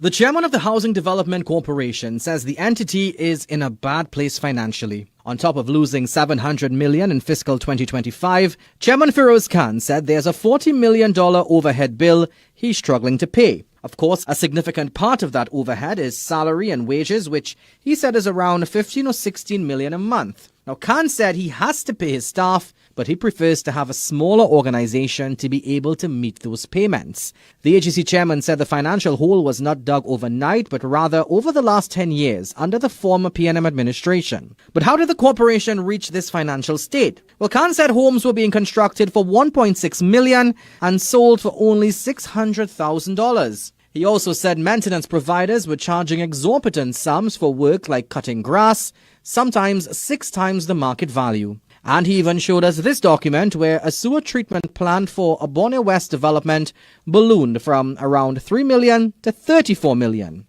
Now, he's made it clear that the 50 maintenance contractors will not have their contracts renewed, as he claims the official tendering process was not followed. Severing ties with them and their associated employees will be done before the end of this year, and he expects to save around 10 million a month with that move.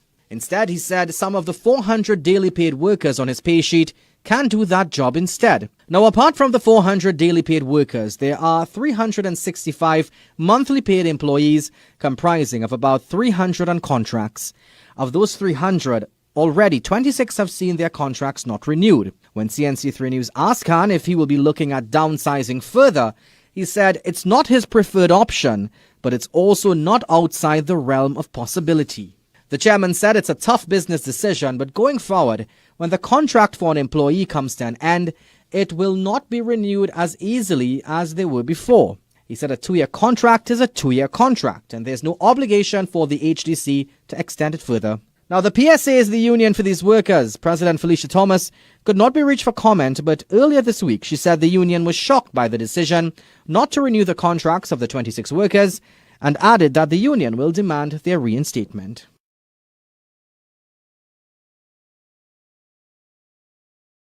And let me say it again, PSA cannot represent contracted workers.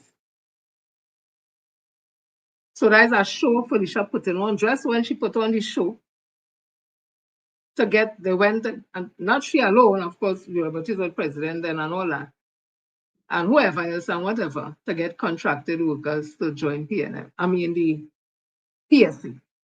And anybody could join PSA, who work in KFC, Pizza Boys, anybody.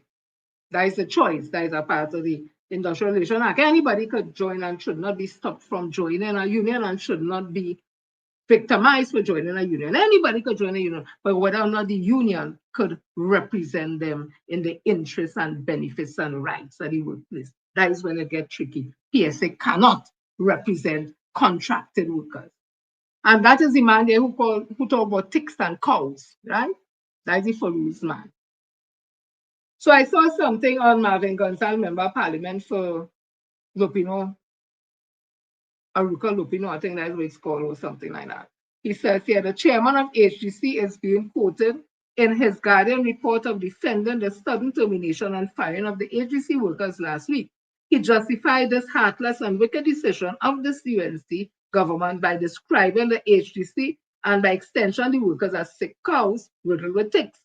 This is a continuation of a dangerous pattern by this government of calling workers ghosts and criminals in CBEP and Europe to justify the act of evil aggression against the poor and vulnerable in our society. They have now moved on to describing another group of workers as sick cows riddled with ticks. The compromised union leader like Roger, Anisette, and Felicia cannot raise their voices because they are all complicit in this campaign of aggression against the poor working class in our nation. Yeah? So there was a little clip out that he put from the newspaper Ashkar Samaru. While the Public Service Association is pushing for the reinstatement of 26 employees whose contracts were not renewed, the chairman of the House and Development Corporation is defending the move, saying the workers were surplus as requirements. Calling the HGC a sick cow, Chairman Farouz said it is riddled with ticks and must be allowed to heal. The workers were assigned to the subsidiary of the HGC, which is the House and Development Corporation Construction Company.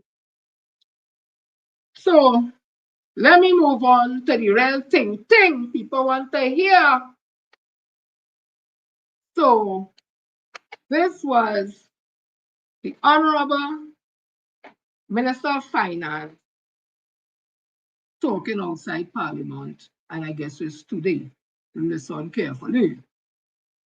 I wanted to find out from you as Minister of Finance, does the government have the funds to provide for the 10% for Christmas as the PSA wants? The government has the funds to keep its obligations and to keep the commitments that it has made to the PSA during the campaign, and that the CPO will negotiate going forward.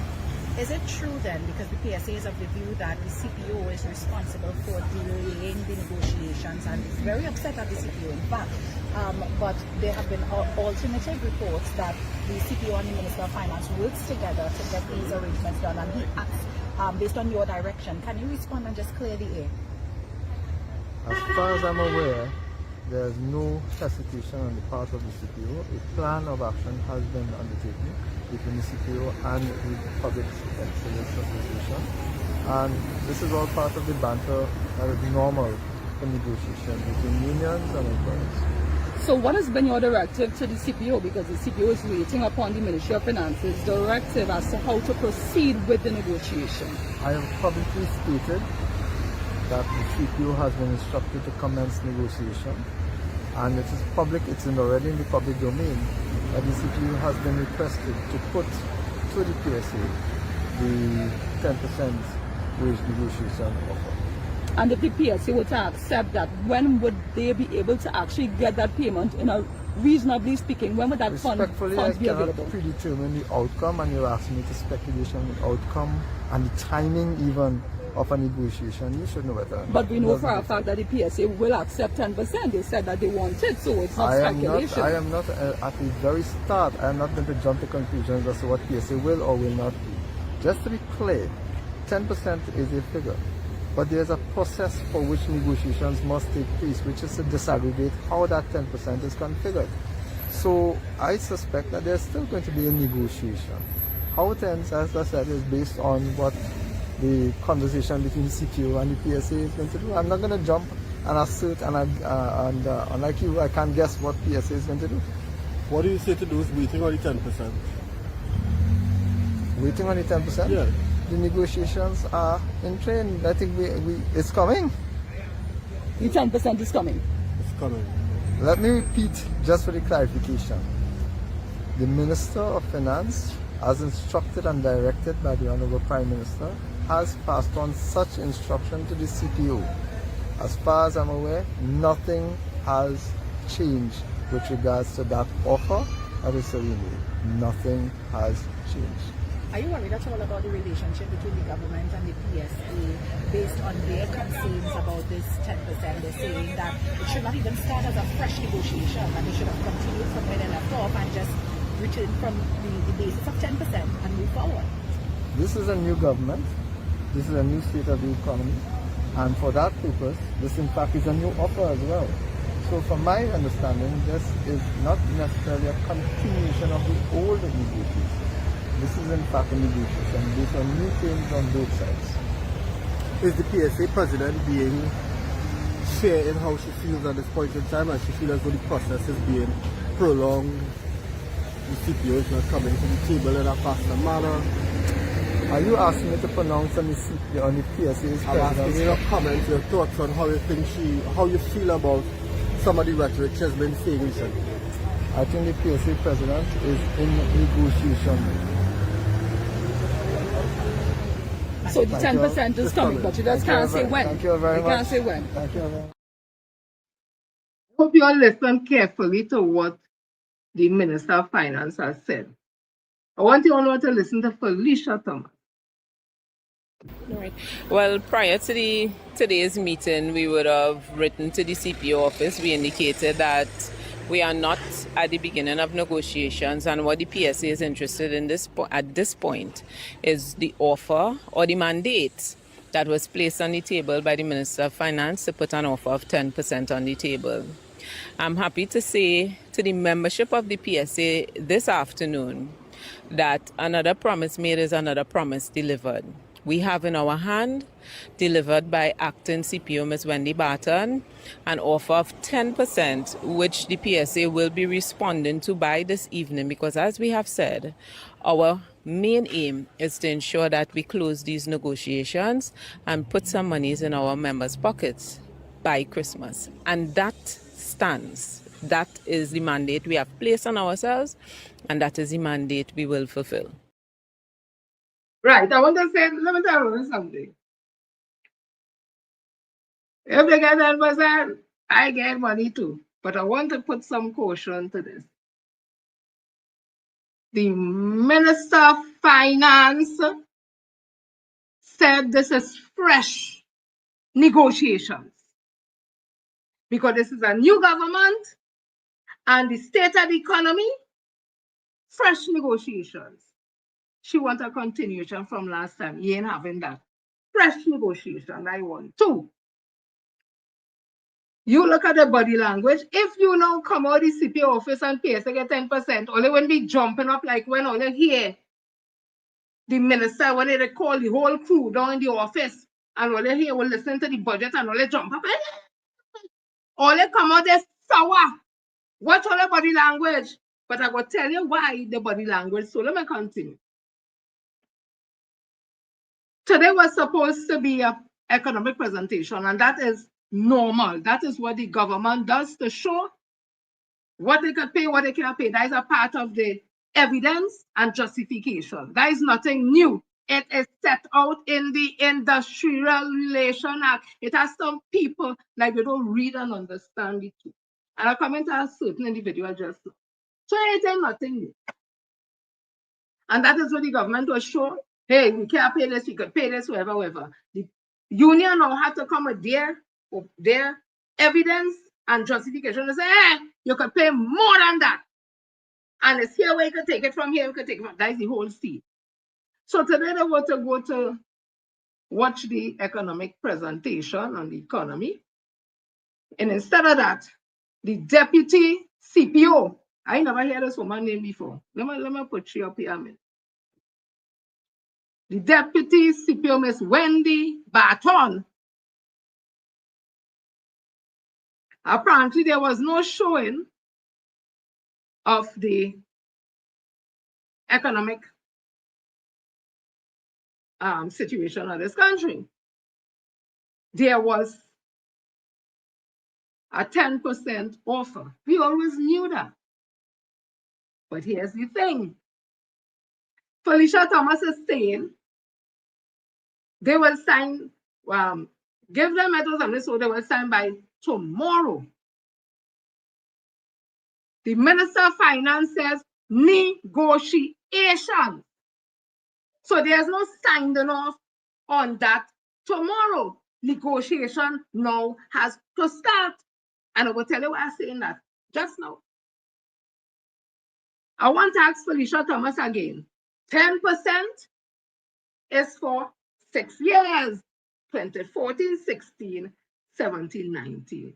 I know there's a wage proposal for the period 2014, 2016. I know that there's a wage proposal for that. I know that. I know that because that's what they have been going to corporate forever and ever and ever. I know that. I know there is a wage proposal for the period 2014, 16. Nobody in PSA has ever seen the wage proposal for the period 17, 19. So if now we're going to be negotiating for 14, 16 and 17, 19, is the CPO going to sign off on a period that has no wage proposal put forward? I want to ask the CPO that. And to them who operate as there is not a time frame for negotiating period, let me just read this. 22(1) of the Civil Service Act, an award made by the Special Tribunal, we still have a matter in the Special Tribunal, under Section 21, shall be binding on parties to the dispute and all civil servants to whom the award relates, and shall continue to be binding for a period to be specified in the award, not less than 5 years. So in the Special Tribunal, the period is 5 years, and it can't go less than that, from the date upon which the award takes effect. Section 22(2). The Special Tribunal may, with the agreement of the parties to an award, review such award at any time after the expiry of the 3rd year. In the Industrial Relation Act, it says here, 43(1), a collective agreement, that is what comes out after negotiation is completed and you agree, collective agreement. A collective agreement shall contain effective provision concerning appropriate proceeding for avoiding and settling dispute, and shall, subject to subsection 3, to be a term to be specified therein, not less than 3 years and not more than 5 years. So I want to see how this CPO, this deputy CPO, is going to start negotiation for a 6-year period at a time, when the Industrial Relation Act, because this is the laws of Trinidad and Tobago, it says a negotiation period is not less than 3 years and not more than 5 years. 2014 to 16 is 3 years. 2014 to 16, and then you're adding 17 to 19, that is 6 years. Is the CPO going to be breaking the law? I just deal with law, I mean, deal with emotions, The emotion part is, oh God, 10%, that's emotion. I deal with things that could end back up in court. Well, the CPO be dealing with 6 years at a time, when it clearly states negotiating period is not less than 3 years, not more than 5 years. You're talking 6 years, they say 10% for 6 years. Or is the CPO, whether deputy or Dr. Dindial, going to separate it and deal with 2016 first, and then 2014 to 16 first, and then 2017 to 19. Is it going to be like that? I'm also saying again, how they come out looking so sour and shallow. You're supposed to be jumping for joy. And I want to know if it's because of this. The deputy CPO put out a media release today. The government of the Republic of Trinidad and Tobago, listen carefully what I read in it. Personnel Department, Office of the Chief Personnel Officer, media release. Acting CPO meets with PSA and Ministry of Finance for State of the Economy presentation. November the 21st, 2025. Acting Chief Personnel Officer CPO, Ms. Wendy Barton, today met with the executive of the Public Service Association, PSA, and representatives of the Ministry of Finance,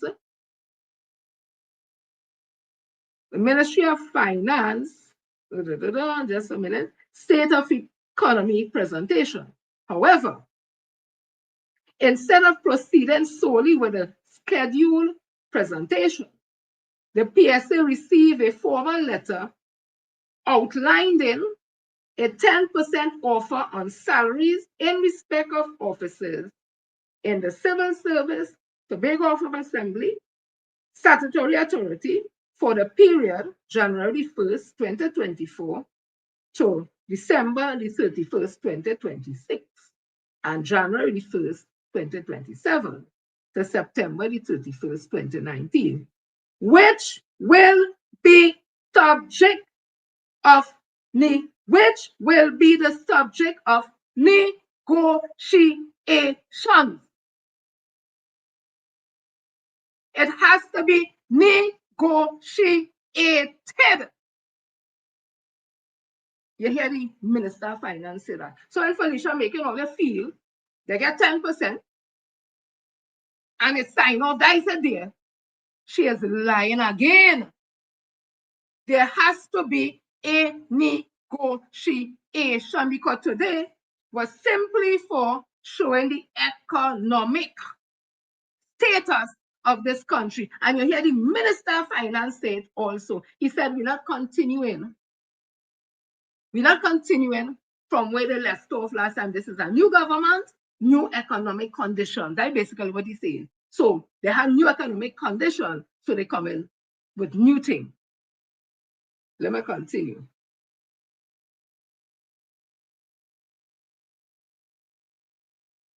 In her remarks, the acting CPO emphasized that the State of the Economy presentation is a legitimate, essential, and reasonable component of the public service bargaining framework. And I could read you all from the Industrial Relation Act, where that is what you do.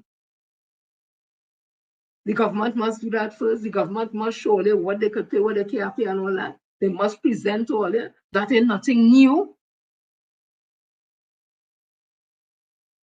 So she said, that is a presentation is a legitimate, essential, and reasonable component of the public service bargaining framework. She noted that the briefing provides all parties with an up-to-date, official, and holistic overview of Trinidad and Tobago economic and fiscal position. Ms. Barton stated that the presentation ensured that the PSA enters negotiations with a clear understanding of the current economic conditions, fiscal constraints, and national priorities, thereby promoting transparency, mutual understanding, and constructive engagement as discussions move forward.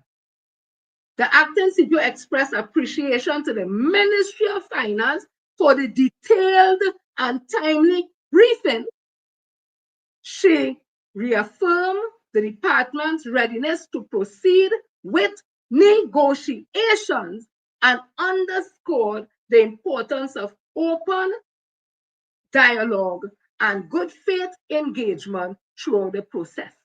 She also extended thanks to the PSA executive and personal department officials for their active participation. She noted that the collaborative and respectful tone of the engagement reflected the shared commitment of all parties to achieve outcomes that are fair, responsible, and aligned with the country's economic realities.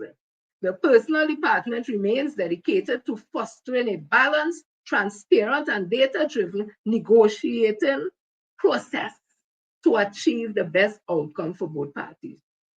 And ladies and gentlemen, that is why Felicia Thomas and them look like this. Let me play it again. That is why they look like this. Let me play it again. All right. Well, prior to today's meeting, we would have written to the CPO office. We indicated that we are not at the beginning of negotiations, and what the PSA is interested in at this point is the offer or the mandate that was placed on the table by the Minister of Finance to put an offer of 10% on the table. I'm happy to say to the membership of the PSA this afternoon that another promise made is another promise delivered. We have in our hand, delivered by Acting CPO Ms. Wendy Barton, an offer of 10%, which the PSA will be responding to by this evening, because as we have said, our main aim is to ensure that we close these negotiations and put some monies in our members' pockets by Christmas. And that stands. That is the mandate we have placed on ourselves, and that is the mandate we will fulfill.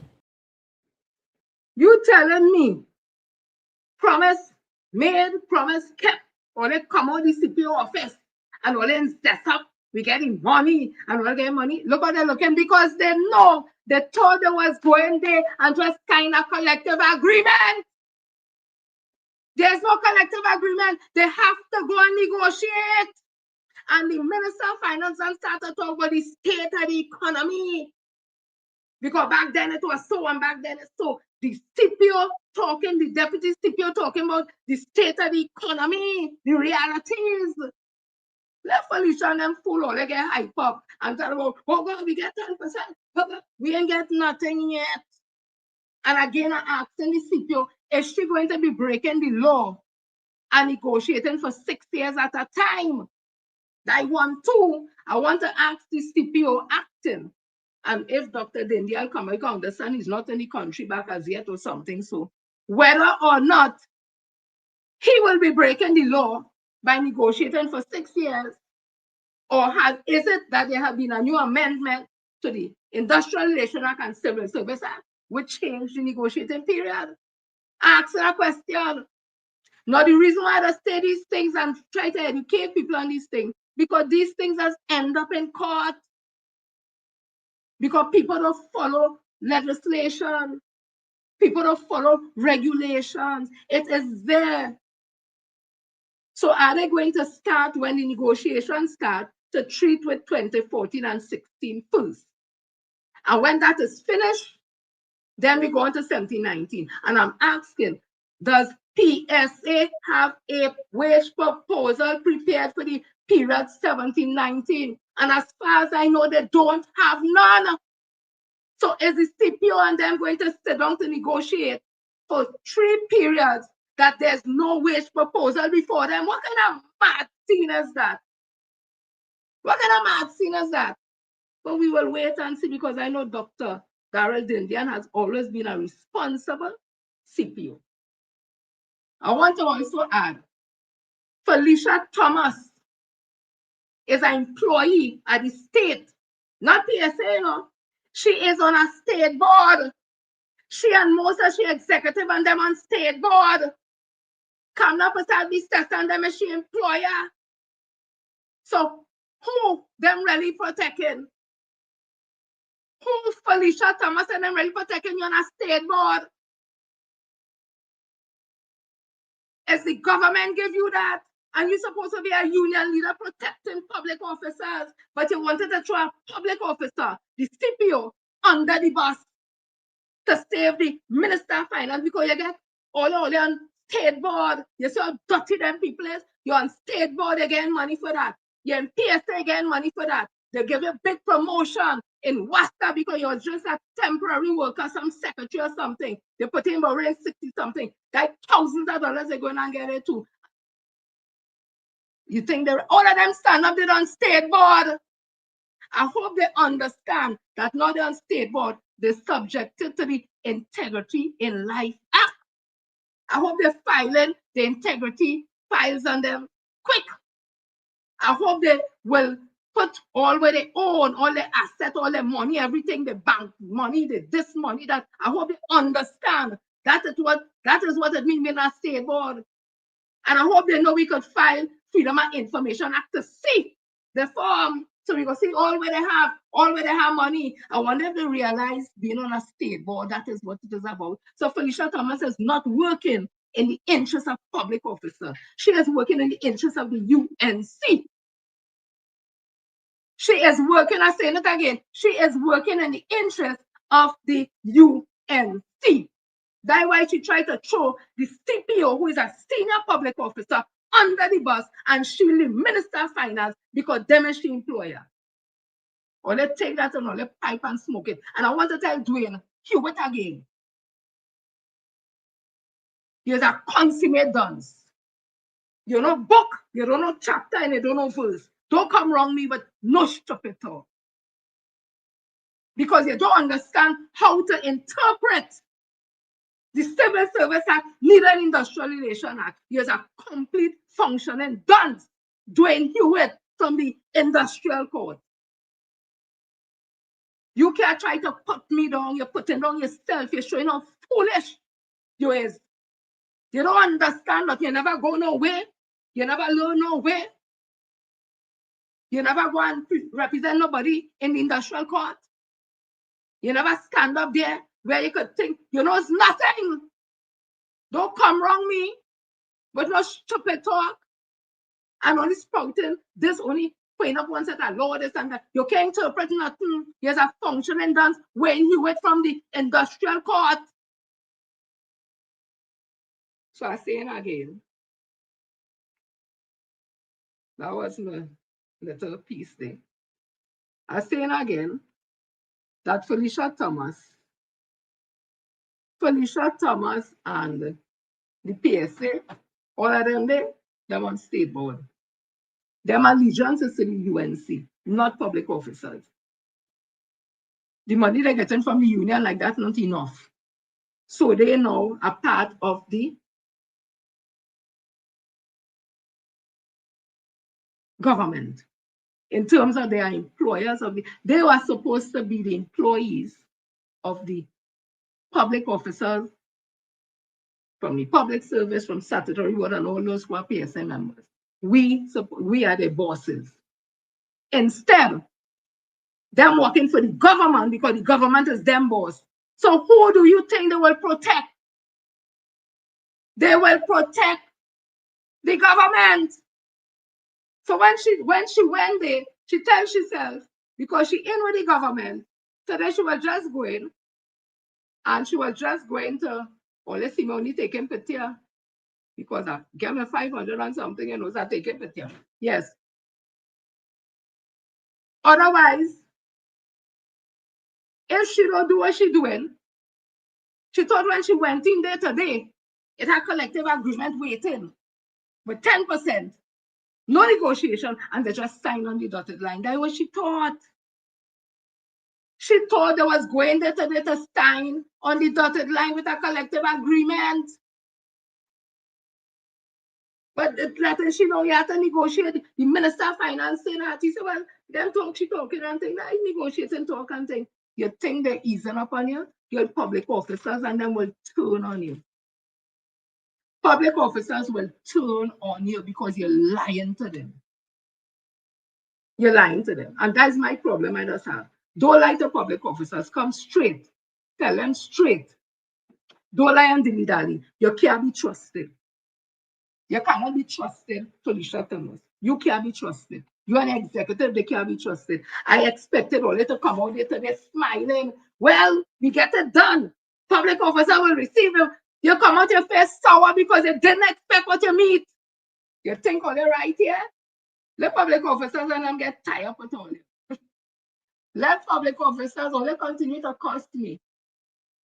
Cost me from now until morning. They don't bother me because I've never lied. Never lied to no public officer in this place. All the customer, I keep saying what I've been saying. I've been consistent in what I'm saying. I have nobody could say I lie nowhere and I mislead nobody nowhere. I can say the same for you, Felicia Thomas, and your executive. So as I move on, Susan Lowry, who was a supporter of the UNC, this is what she would have written. I warn you all that the UNC was not to be trusted. I told you that they are deceitful hypocrites, but when you cannot hear, you have to feel, right? That is what you get for voting for a party that is racist, dishonest, and incompetent. You see the word racist, so you think it's all when using that word. And this is one thing I can tell you where the UNC is racist and wicked. Listen to this. Behind me, another abandoned youth development project. This was the very successful youth agricultural shade house project, a project we modeled after a Guyanese experiment when we visited Guyana and saw young people involved in shade house production. The government then invested on the site in Chagaramas and partnered with the University of the West Indies and trained over 300 young people in shade house production, protected agriculture. And the government has shut it down. The current government has discontinued the program. There are currently no students enrolled, and the cooperative of students, the cooperative that was formed to manage this project and to take this produce to the market, to the hotel industry, to the restaurant industry, to the supermarket industry.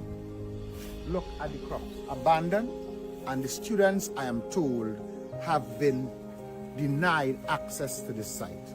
If you look at the gate is closed, padlocked, the site is completely abandoned, overgrown with bush.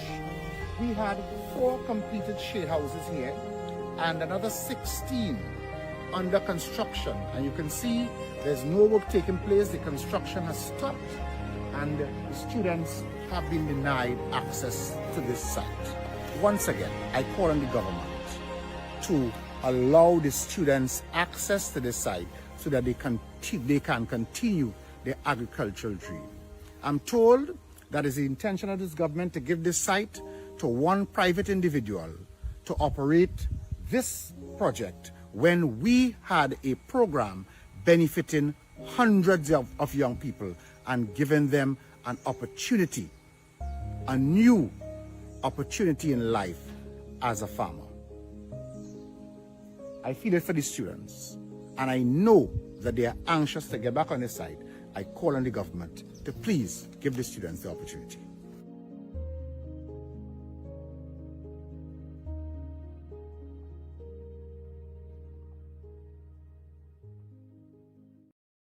Yeah? This wicked and evil government. Children was learning their Indian children, African children, and all who wanted to learn. They look how they play, how they have it from how it used to be where they go in the cucumbers and cider and all. Look at it now. And again, the same talk that Dr. Gonzalez talk about, they wanted to buy up land in St. Vincent. Here again, private people, private want to, he first come and say, private, they want to give it to private people, privatize everything, privatize, get their friends and their family. Yeah? But again, to those who didn't go out and vote, for those who tell people not to vote for the PNM, that is why we're here. I would have heard, I hope I quoted the figure right, from MP Romaine, that the 9 constituencies, I think it's 9 constituencies, if I'm mistaken, no, they know me, that the PNM lost, they only needed 15,008 votes. Not 100,000, 15,008 votes. So every constituency a little 100, 200 day, a little this day in the 9 constituency. That's all that's needed for PNM to be back in office. But all they went in the PNM constituencies and was telling the people, don't vote for PNM.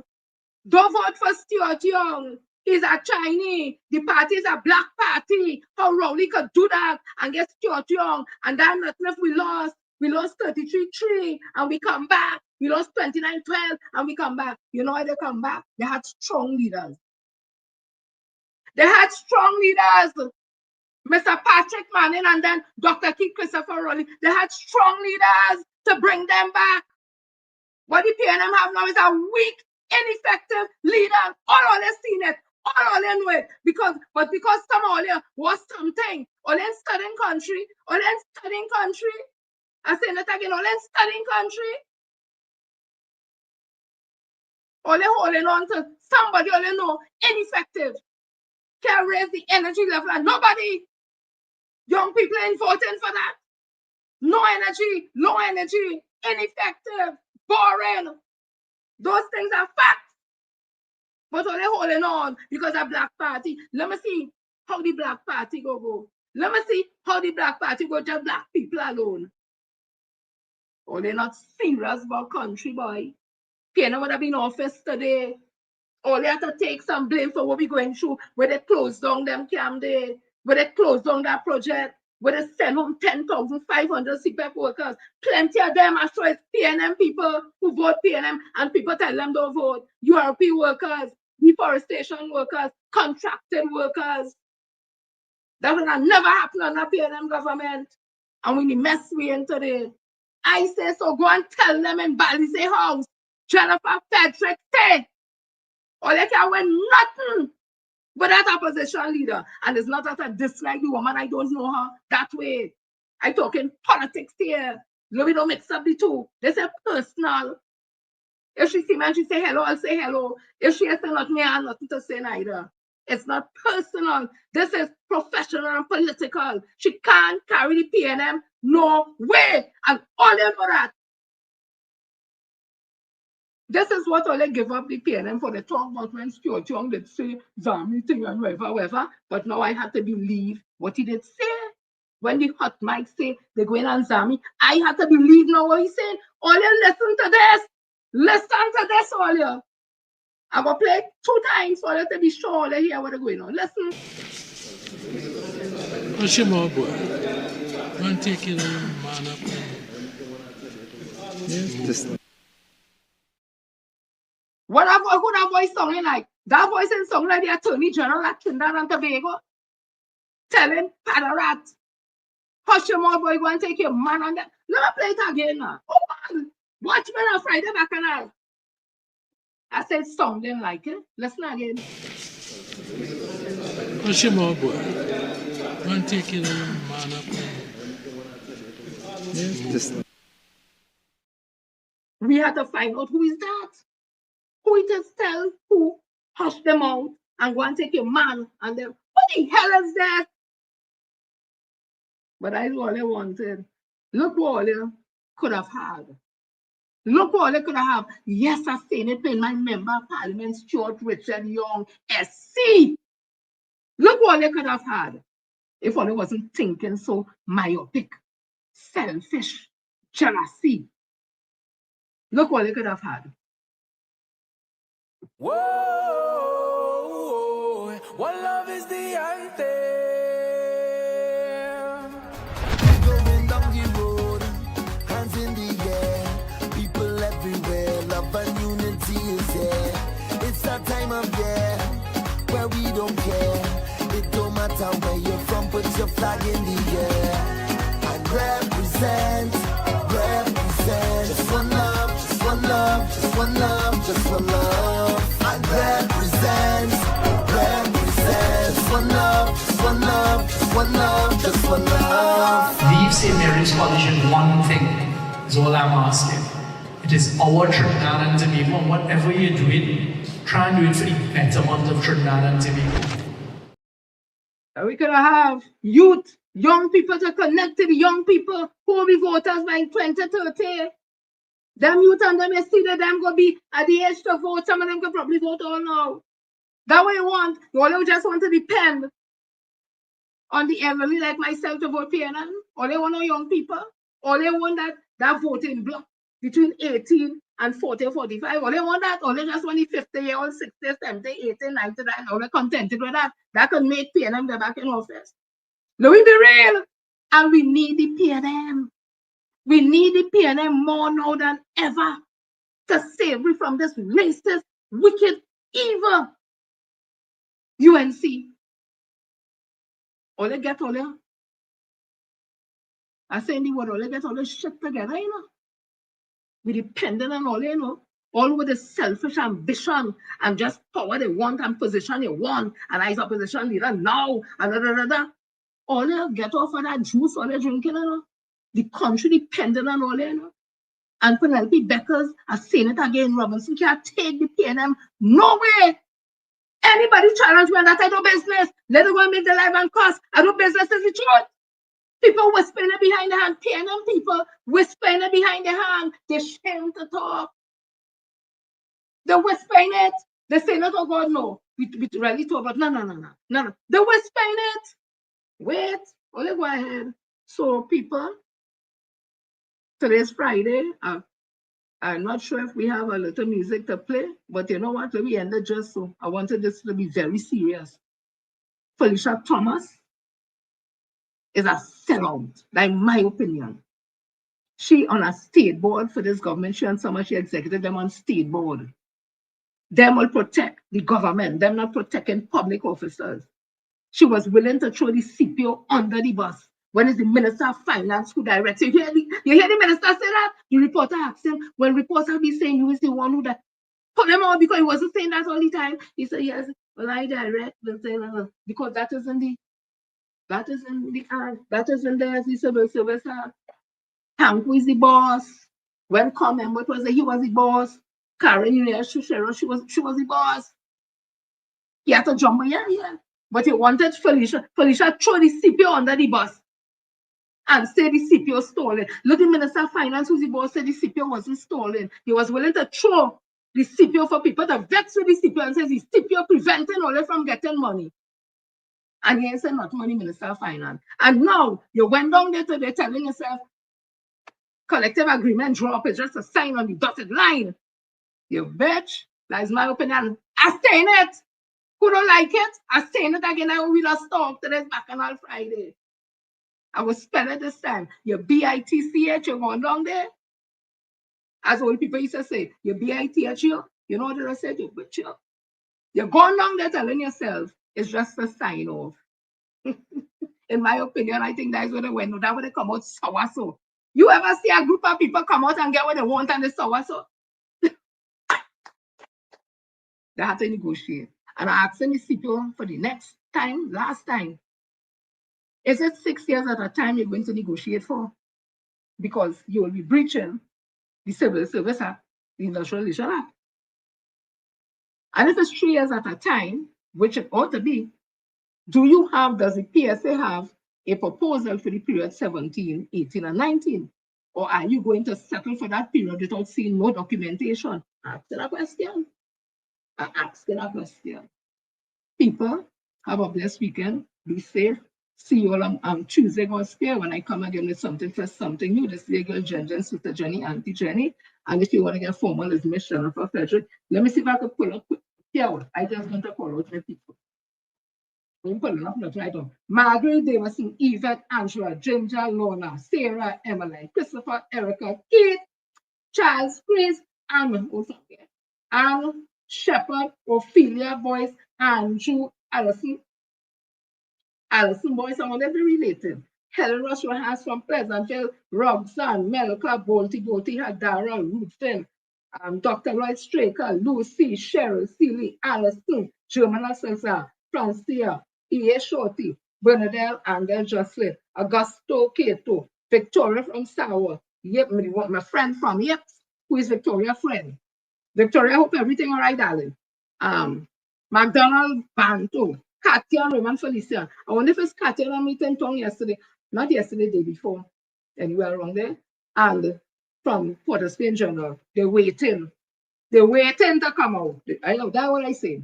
Elise Alexander, Joyce Nevis, Margaret Thomas, Angela, Denise Reed, Thomas Farrell, Rosalind Norton, Diamond Chinny, Joel Myrtle, Joseph Tester, Cynthia, Denise, Camilla, Mary, Kelvin, Mr. Nelson, and all those who have missed out.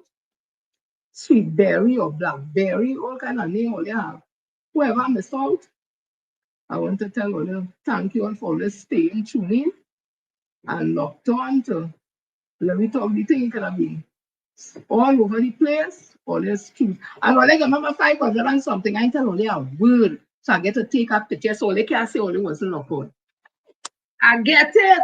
Love all about you know. So Patricia, Annette Moses, Anon 001, those youths would be totally frustrated with the you understand? Donna Silly, the wicked African people that don't see part. You understand? Wade, Mr. Gibson, Attila. He said, Attila, I'm watching cricket at Brian Lara Stadium and there was a games that we ball. Shirley Henry, Deshaun James, or Desha James, this is so sad. She's saying that. I don't know what she's sad about it. But girl is really sad. I don't know if it's the robbery you talk about or whatever it is. That. Brenda Smart, you people need to go out and protest. Anon said that is why voting. Yes, Anon, it have consequences. Only 15,008 they needed dispersed over the 9 constituency that they pay them laws to be back in office. Vernie, well, this was so terrible that they do those. Donna, I'm not drinking bush tea for nobody fever. Who again? Julie Batiste, Jimmy E. 3P. Foolish Felicia could fool who she wants to fool. She's our politician, yes. Brenda Smart, how many of these young people voted for the future? Kim Thomas Farrell. I said Keith Marshall, I think already. Sarah, all those who are tuning in. Esther James. Yes, Jenny, let us be real. Esther James, yes, it sounds like the AG. Why is the dance member silent on this? Hot mic in the dance. I want to see how them deny. The man said, why don't you sit down, boy? I'm going to take your man. So where's that man taking man, woman taking woman? What the hell going on? Let's keep that behind all the closed doors. I'm not interested in all this sexual preference. Keep that behind all the blasted closed door. Once it's legal, somebody of age and consenting, keep that behind all the doors.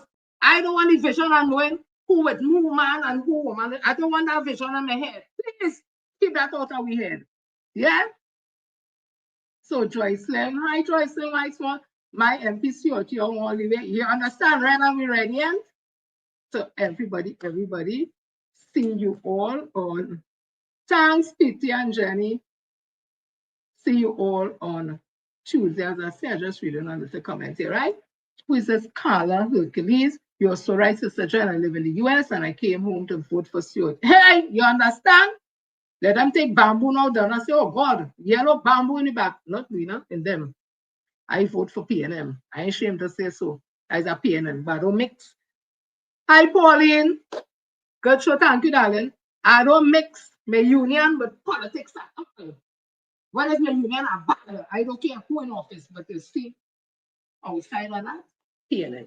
So people love you all. See you all on Tuesday, God's Spear Born. Meditate on what just happened here, Meditate on it, Meditate on it. Public officers only don't get caught up, Don't get caught up with Felicia, and Felicia is working on a state board. She working with the government.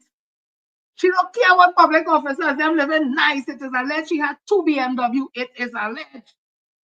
It is alleged all kind of other things too. I've gone people love all back. Love only, love only, love only. Long ago in Tobago, the carnival wasn't so no. But plenty jab and devil. They came down to the Quito. They came from Cologne, horns on their head. One